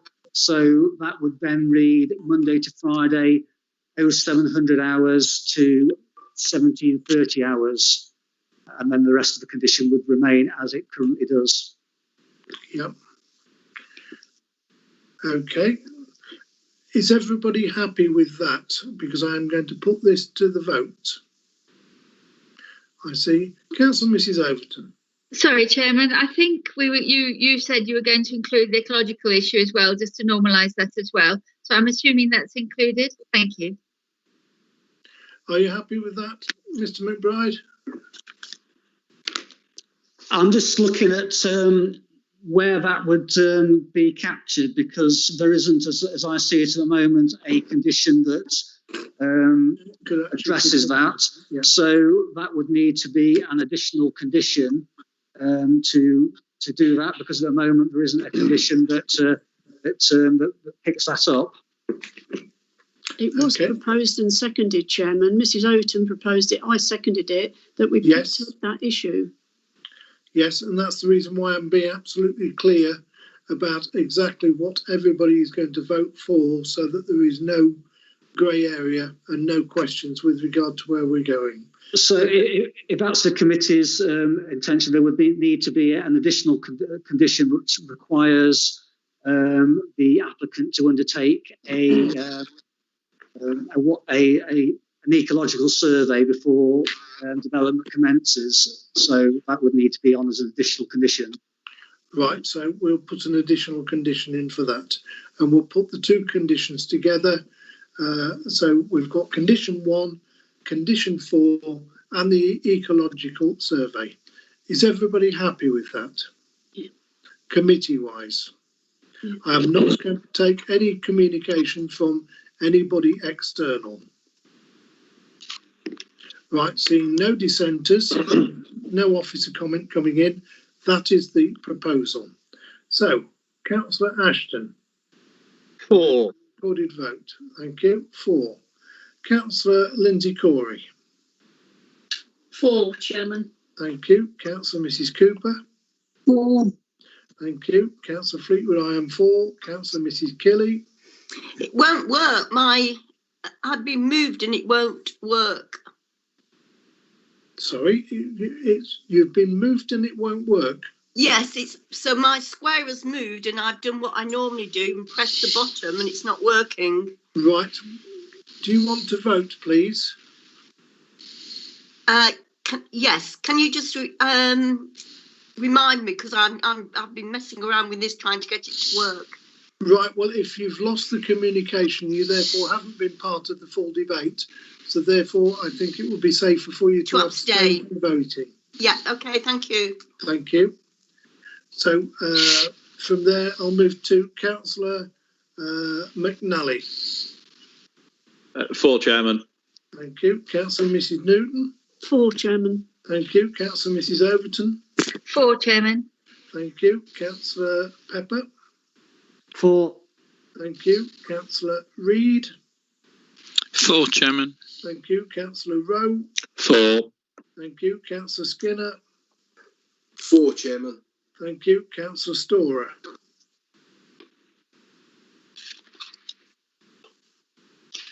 Councillor Storer.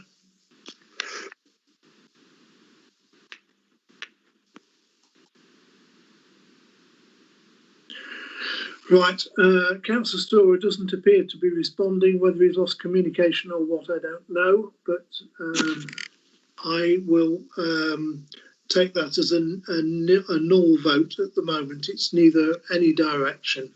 So on the basis of the votes I have in, I have 1, 2, 3, 4... 11 and 1 abstention, Chair. Excellent. So I have 11 plus 1 abstention. So therefore, based upon the proposal that's been offered, that is where we are going to go. So that's what is carried. Okay, so I'll now move on to application 5.3, which is South Fen Road, Bourne Skip Hire, S20/0905. Mr. Willis is presenting this one, I believe.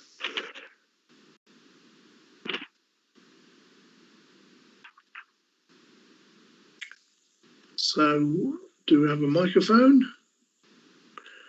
Mark, can you turn your microphone? Yes, good morning. Morning, members. Morning. Morning, I'll just bring this screen up now.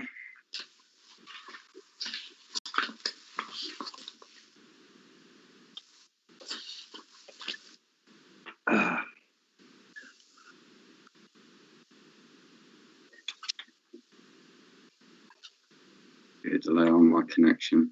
Just bear with me.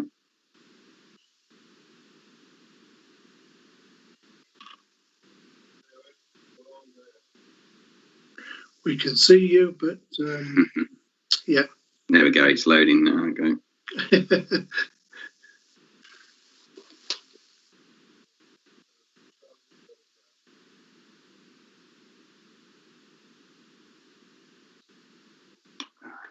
Okay, I'll try a different way, Chairman. Apologies.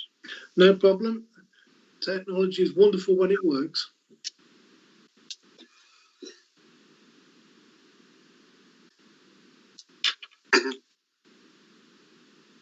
Excellent.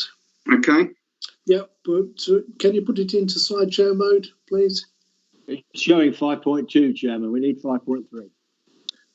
Well spotted. Is it showing now, Steve? No, we've got application 5.2 on the agenda, North Kelsey Moor. So we need the other. Try scrolling down, Mark. It's on my screen as 5.3. Okay, so if you go down the slides, you'll probably find 5.3. It's on the left-hand side of the screen. If you scroll down the slides. Yeah, I think what it is, it's showing the wrong screen, so Chairman, just bear with me. Okay. I can see it now, Chairman. I could see it then. I think there's a bit of a lag on my connection, I'm afraid. Mark, it was showing then.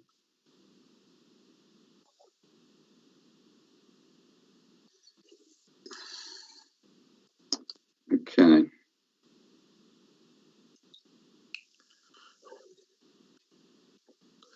Right, 5.3. So if you start the presentation from that slide, that'll be excellent. Are you able to see that now, Chairman? I can see the Bourne 5.3 Bourne slide. So if you do the slide presentation from this slide, slideshow top row screen, if you like.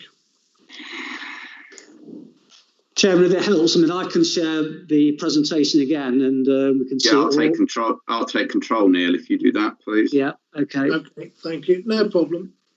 Technology is wonderful stuff, isn't it?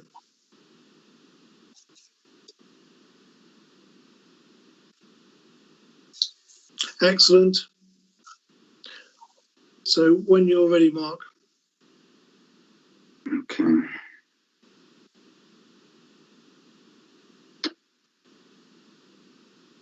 Just wait for Neil. I've sent a request for control there, Neil.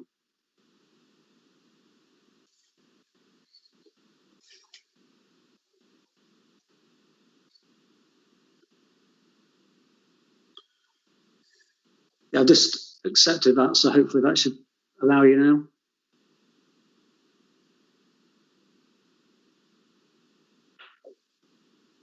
Okay, I'll tell you what, we'll do it an old-fashioned way, Neil. If you wouldn't mind moving the slides on for me, and then I will I'll give you instruction as I go through, please. Okay. Okay, so apologies for that.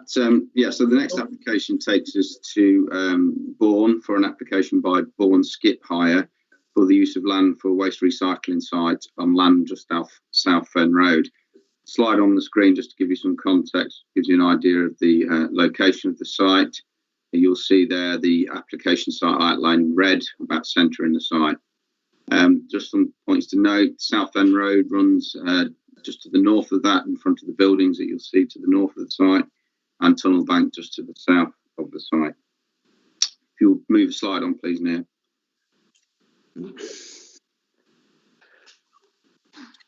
Though if you've sort of taken control back, because it won't let me, won't let me do it.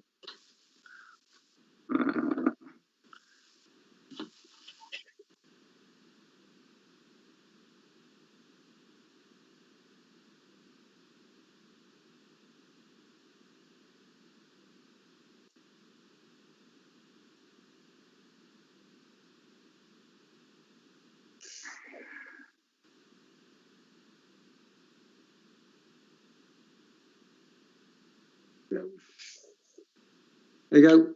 Okay, thank you. So yeah, so the application, as I say, is a site just off Southend Road to the southeast of the centre of Bourne. This slide here just gives you an indication of the location of the site. You can see again, just located just in this area here off Southend Road, with the main centre of Bourne in this locality. The proposal is for development of a site which is 0.69 hectares inside and comprises of an agricultural field located behind an existing commercial industrial complex. The proposal itself, you can move it on again, please, now. Or myself, there we go. I'll go back on.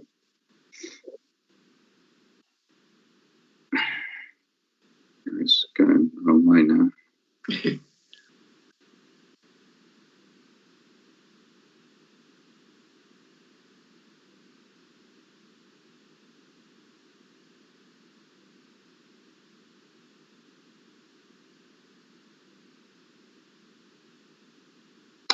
Okay, just to give you an indication of the site there, just to describe it again, as I say, the proposal site is here, just located behind the existing Polycode Healthline building complex. The site itself is being promoted as an ancillary extension to the Bourne Skip Hire facility on Cherry Holt Lane in Bourne itself. That site has reached capacity and the applicant's looking for a new site to carry out specifically construction, demolition, recycling activities. The facility would process 75,000 tonnes per year, with no more than 10,000 being retained on site. The waste would be effectively brought to site, stored in bays prior to crushing and screening, produce recycled aggregate and soils, and then be exported off site or temporarily stored in bays along the southern boundary. Just to take you through some of the next slides.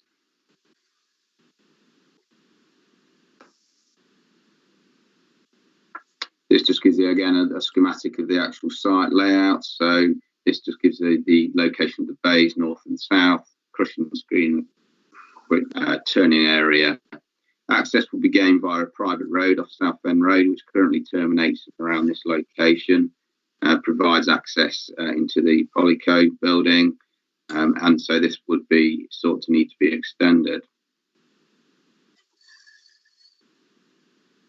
In terms of the photo, again, just to allocate this site actually sits outside of the allocated area for Bourne. In terms of employment uses, there is land allocated in the local plan for existing commercial and industrial development, specifically and close to this site, this area here.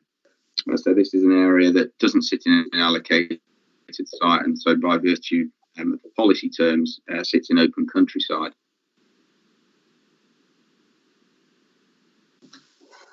On the site would be a number of a couple of cabins which provide welfare facilities for staff. So that's just a schematic there. And here's some just photographs I'll skim through, just to give you an indication of the location. This is the private road that leads down towards the site. So the site, this is Southend Road here, and towards the bottom of the photograph would be the site itself. This is a view in the opposite direction, so now you can see where the road terminates and would need to be extended to provide access into the site itself. This is a view across the site, so we're in the southwest corner here with the Polyco building there, and you can see it's currently an agricultural open field. This is a view actually looking eastwards along the southern, so I think this is Tunnel Bank here, so you can see again, devoid of any significant landscape features or any screening.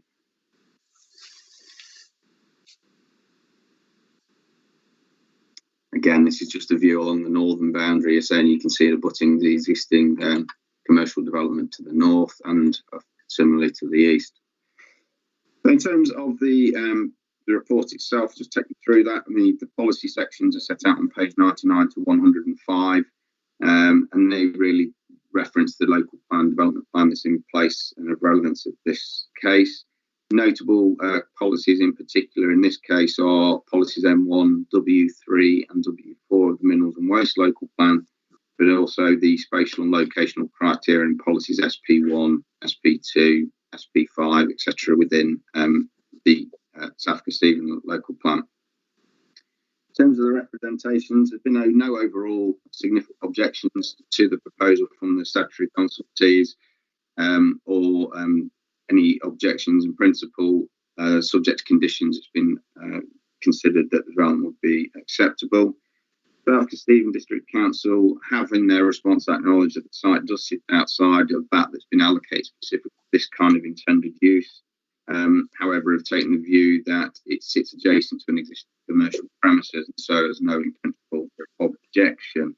It is perhaps worth noting that recently South Stephen have granted an extension to the land to the north of the existing commercial business to the north. And I'm just bringing the plan up so that members can perhaps appreciate where that sits in the context.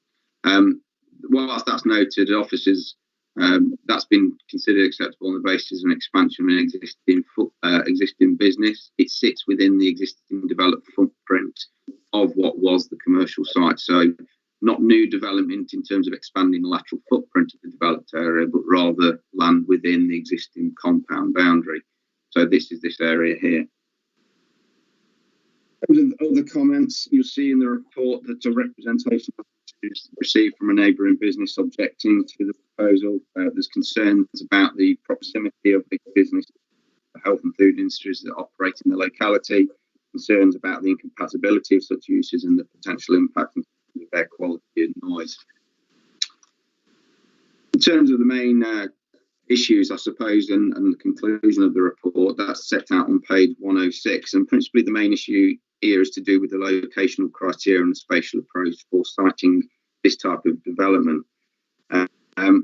I'll come back to that, but in terms of the main the environmental and amenity considerations, as I've alluded to, we've had objections from a local business, but no significant objections from any of the consultees. And it is felt that had the development been acceptable on all other respects, then matters to do with the operational aspects of the site could be matters controlled through condition. So, for example, conditions to do with noise, to do with the provision of the screening, to do with hours of operation. And had the development been acceptable, then conditions could have controlled those to an acceptable degree. However, the main issue here really is to do with the location of the facility and how it sits in terms of the spatial approach and policies advocated in the Minerals and Waste Local Plan and Local Plan. And on that point, the site itself sits outside, as I've said, the settlement boundary of Bourne. It's not in an area that's been identified or allocated for development within the local plan, and it actually sits north of it sits south of an existing commercial premises. But the site itself is an agricultural field and by definition falls within the open countryside, and so there are tighter restrictions on development in such location. It's felt in this particular case that whilst the local plan does lend support to expansion of existing businesses, those policies are quite clear in that those expansions should be located towards vacant land on existing employment sites for which land has been specifically allocated. Furthermore, if there was infill development or edge of settlement development, then those policies similarly make clear that those developments should be on sites that have previously developed land, that are located within existing built-up areas and would not extend the existing pattern of development into the open countryside. In this case, it's felt that the proposal does fall specifically also contrary to the criteria and policies W3 and 4 of the Minerals and Waste Local Plan, which seek to set out locations suitable for this type of facility. This facility, again, sits outside a main urban area. It's not small scale in size, given the throughput capacity that's been identified. And in terms of the actual land itself that's been identified to be developed, as similar to the local plan policies, it is agricultural, previously undeveloped, and it's not been allocated or planned for industrial development. So on that basis, it is contrary to the spatial and locational criteria promoted within those policies. So, notwithstanding the fact that the operations themselves could be potentially controlled through suitable conditions from an operational and amenity perspective, more fundamentally, from a principle and a locational perspective, the development is considered to not comply with those policies in the local plan. And for those reasons, it's recommended that the permission be refused for the reasons as set out on page 111 of the report, which I will just summarise reads are: the proposal site lies outside the settlement boundary of Bourne and comprises of agricultural land located in the open countryside. The proposal would result in an incremental expansion of development into the open countryside and create a new site that lies outside that which has been allocated and safeguarded for such purposes within the South Kesteven local plan, and therefore is contrary to the objectives of policies E2, E3 and E4. The second reason for refusing is that the establishment of a new waste management facility of the type, size and scale of this on this site is also contrary to the spatial and locational strategies and criteria for site and such development as promoted by policies M1, W3 and W4 of the Lincolnshire Minerals and Waste Local Plan. The applicants failed to demonstrate why more suitable sites not available on land either within the main settlement boundary or sites allocated for employment industrial uses, or presented a business case that justifies a location outside of those allocated sites. So therefore, the proposal is also considered to be contrary to policies SP1, SP2, policies E5 and E8 of the South Kesteven local plan. Thank you, Chairman. Apologies for the IT glitches. No problem at all. Well, I think we've got the message. Now, with this application, we're going to follow a similar order to what we did for the two previous ones. However, John Money is an objector and he will speak for 3 minutes, followed by questioning. And then John Dadge, representing the applicant, will speak for 3 minutes, following questioning. So I'll start off first of all with Mr. John Money. I also have bumped into Mr. Money on various flood and drainage meetings when he was a councillor with NKDC. So I don't think that precludes me from chairing this meeting. So, Mr. Money, the floor is yours whenever you are ready, sir. Thank you, Chairman. Can you hear me? I can, you're excellent. Thank you. Chairman and members, thank you for allowing me to address you this morning. My name is John Money. I'm a semi-retired chartered builder and surveyor. I represent the objector, Mr. Barry Pritchard and Roythorne and Co. Firstly, may I refer you to my objection as paraphrased in paragraph 14 of the excellent officer's report. Mr. Pritchard operates a business manufacturing products for the health and food industries, including high-level PPE. Our very grave concerns are the fine, minute particles of predominantly silica and other undetected deleterious materials that, if approved, will emanate from this plant. The crushing of recyclable materials sourced mainly from demolition sites, brick, concrete and natural stone, all contain high levels of silica. When inhaled, it can cause silicosis, COPD and lung cancer, not to mention other deleterious materials, particles such as asbestos, lead and of course bird droppings. Dry particles of these materials are injurious to health when inhaled. You'll appreciate, members, it is almost impossible to separate these materials out of masonry rubble. The proposed site is 50 metres from Mr. Pritchard's factory. The open doors of the loading bays facing the site. Also, these airborne fine particles will enter the air handling equipment, which manages air quality on the top floor. These particles, so fine they cannot be detected by the human eye, may contaminate the products, which the end user will be hoping will protect them. An ultra-sterile process environment, alongside, if approved, a very dirty one, is unacceptable in our opinion. The officer states in paragraph 26 of the report, if dust and noise were the only factors, permission may be recommended with conditions to mitigate the pollution issues. I would challenge this statement in this case. I have researched dust suppression systems in some detail, such as mist air.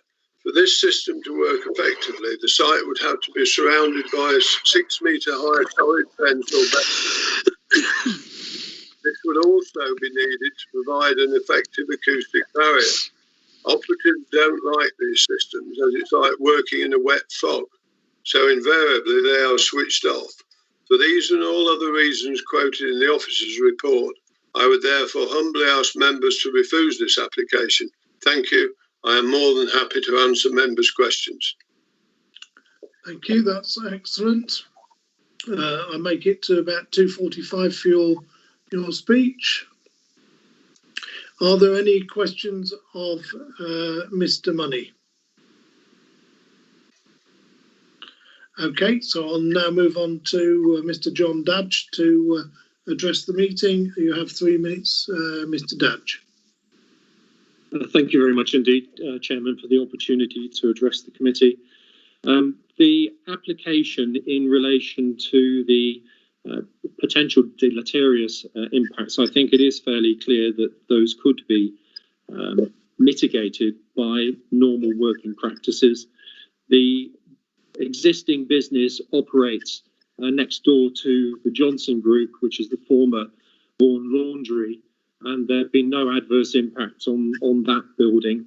The operation itself would work with water spray suppression, would work with netting to stop any windborne waste.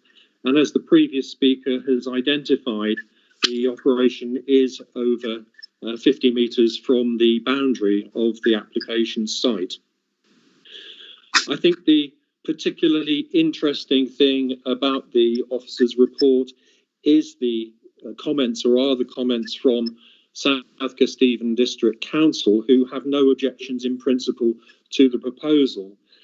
Clearly, in having no objections to the principle of the proposal, they have weighed their own local plan policies in relation to spatial strategy, and one would assume that as they have had no objections, they would be supportive of the proposal, notwithstanding the fact that it is outside, a short distance outside Bourne itself.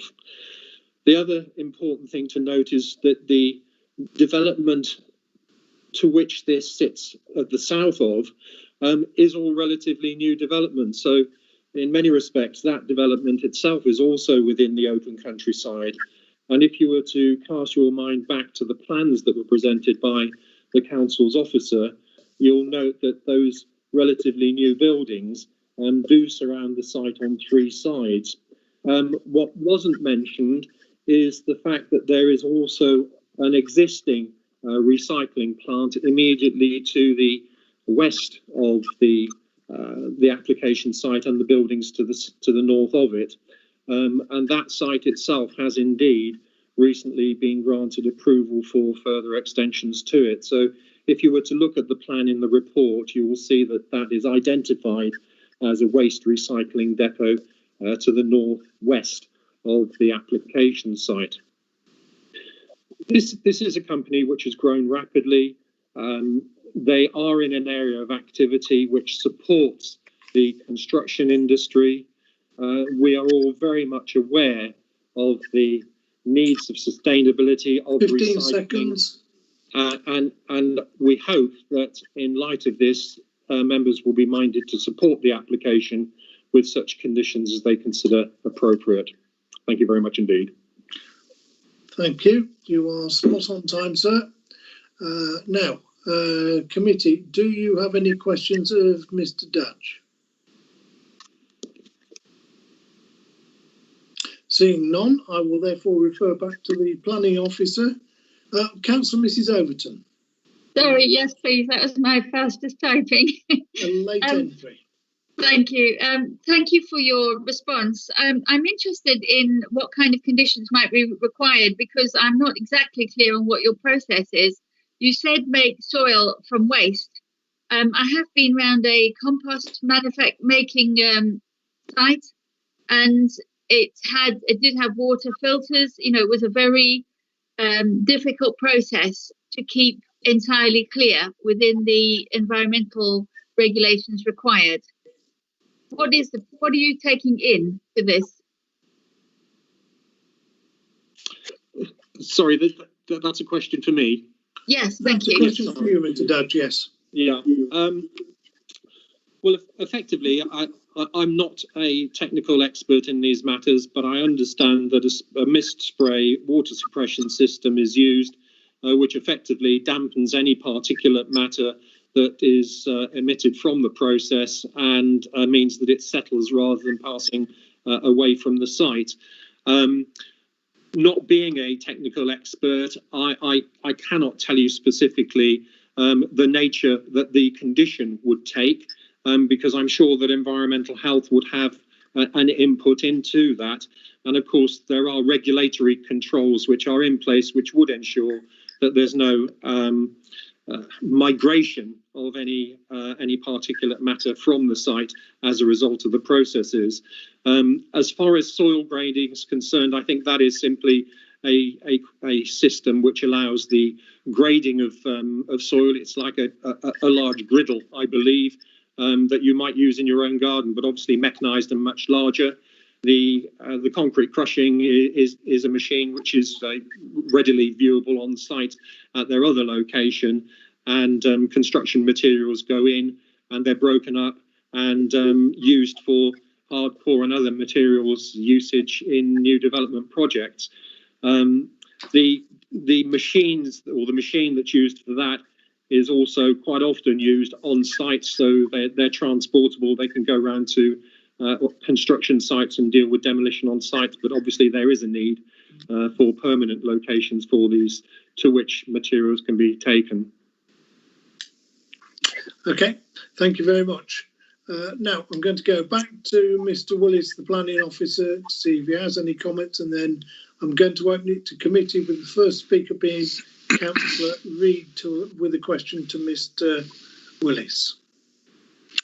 Thank you very much, Chairman, and thank you, Mark, for a excellent presentation. Okay. Well, Mark Willis, then, okay. I just want to double check, Chairman, if I may, please, that this application lies outside of our mineral and obviously waste plan. I've double checked with with SKDC, with the local plan, and I just want to double check on this, and then I will expand in debate.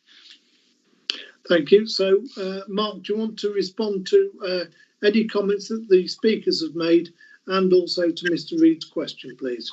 Yeah, certainly. Just a couple of points I'd like to pick up really first off. With regard to Mr. Dadge's comments, in terms of the developments to the north, yes, they are new developments, but it should be pointed out that the planning permissions that were granted for those were preceded the current local plan. I think some of the permissions date from around 2009 and some later than that. So the permissions were granted, if you like, prior to the current development plan having been adopted, which itself was adopted in January 2020. So it's a fairly recent document, and clearly as part of that local plan, the council looked to allocate specifically land for the future development for that plan period. So that's why there's land then allocated specifically for employment uses within that site. The comment about an existing waste facility near to this site is true insofar as there is an operation located just to the west by another skip hire company. That permission again was granted, I think, before even our current local plan in terms of the minerals and waste local plan, and again prior to the South Stephen local plan. There has been a recent permission granted on there, albeit that was for a shed, and that was within the existing footprint of that site. There is a current application in for an extension of that site. That's not for us today.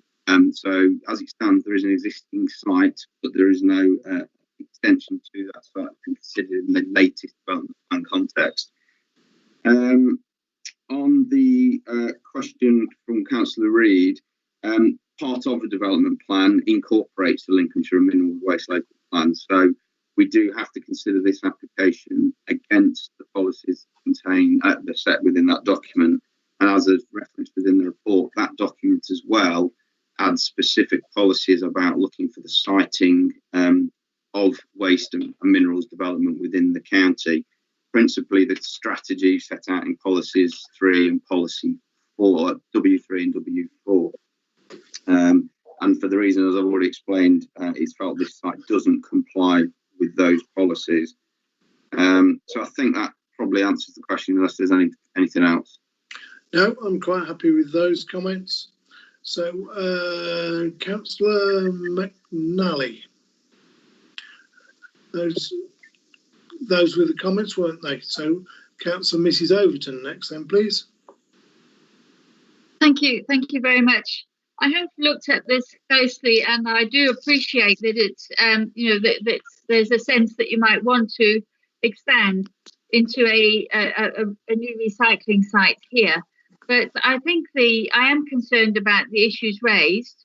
I am convinced by the planning officer's arguments, his points, the 2 points in particular, about this being outside the effectively open countryside and not in the minerals plan, because we have already allocated sites for waste and dealing with waste, and this is not one of them. And because it's not one of them, that's why you get these other additional problems that have been raised by Councillor Money. To have a site which could have, and I appreciate the point about controls would be needed, but even so, to have a site like that adjacent, I can see would be difficult. And that's really a consequence of not using one of the allocated sites, because they've all been checked for viability and for the appropriateness, I should say, of their sites. So I would propose recommendation. Okay, Councillor Reid. Thank you, Chairman. The reason that the report has recorded that there's no comment from me is because I double checked with the local plan, which this is clearly outside of. I've now double checked where the waste plan is concerned, and it is contrary to sections of that. This is a hearts and minds case. My heart tells me that the business needs its expansion. The location, in my opinion, does not harm open countryside. It's actually somewhere during lockdown, my 1 hour out, I've walked my dogs along tunnel banks, so I'm very aware of exactly where it is and how the balance between open countryside and industrial area is defined in that particular area.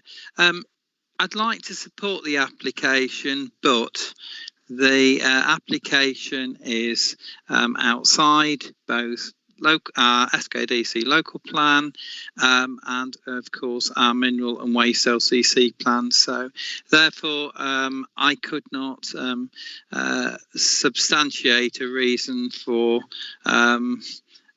making a case for approval, and therefore stand by policy and decision in its refusal. Thank you. Okay, Councillor McNally. Thank you, Chairman. When you put it on Google Maps and actually take an aerial view of the whole area, I must say it's like borderline. I would class everything to the left of that as employment land. Although I know it isn't on the plan, but looking at it as a whole, you would say that was all industrial area. But ultimately, there's been no justification for any other sites and worked out. So I'll go with the officer recommendation, but I must say it's touch and go whether you would call it employment land or open countryside, to be honest. Okay, so I have no further speakers. I will second the proposal for refusal. Does the officer wish to make any comment before I put it to a vote? No, there's nothing from me to add, Chairman. Thank you. Do we have any further speakers?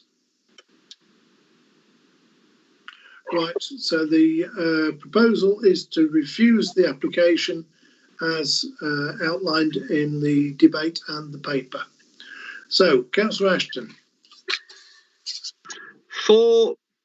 Thank you. Councillor Lindsay Corey. 4, Chairman. Thank you. Councillor Mrs Cooper. 4. Thank you. I am 4. Councillor Mrs Kelly. 4. Thank you. Councillor McNally. 4. Thank you. Councillor Mrs Newton. Councillor Mrs Newton. I think she's probably left the meeting, Chairman. Okay, thank you. Councillor Overton. 4. Thank you. Councillor Pepper. 4. Thank you. Councillor Reid. 4. Thank you. Councillor Rowe. 4. Thank you. Councillor Skinner. 4, Chairman. Thank you. Councillor Storer.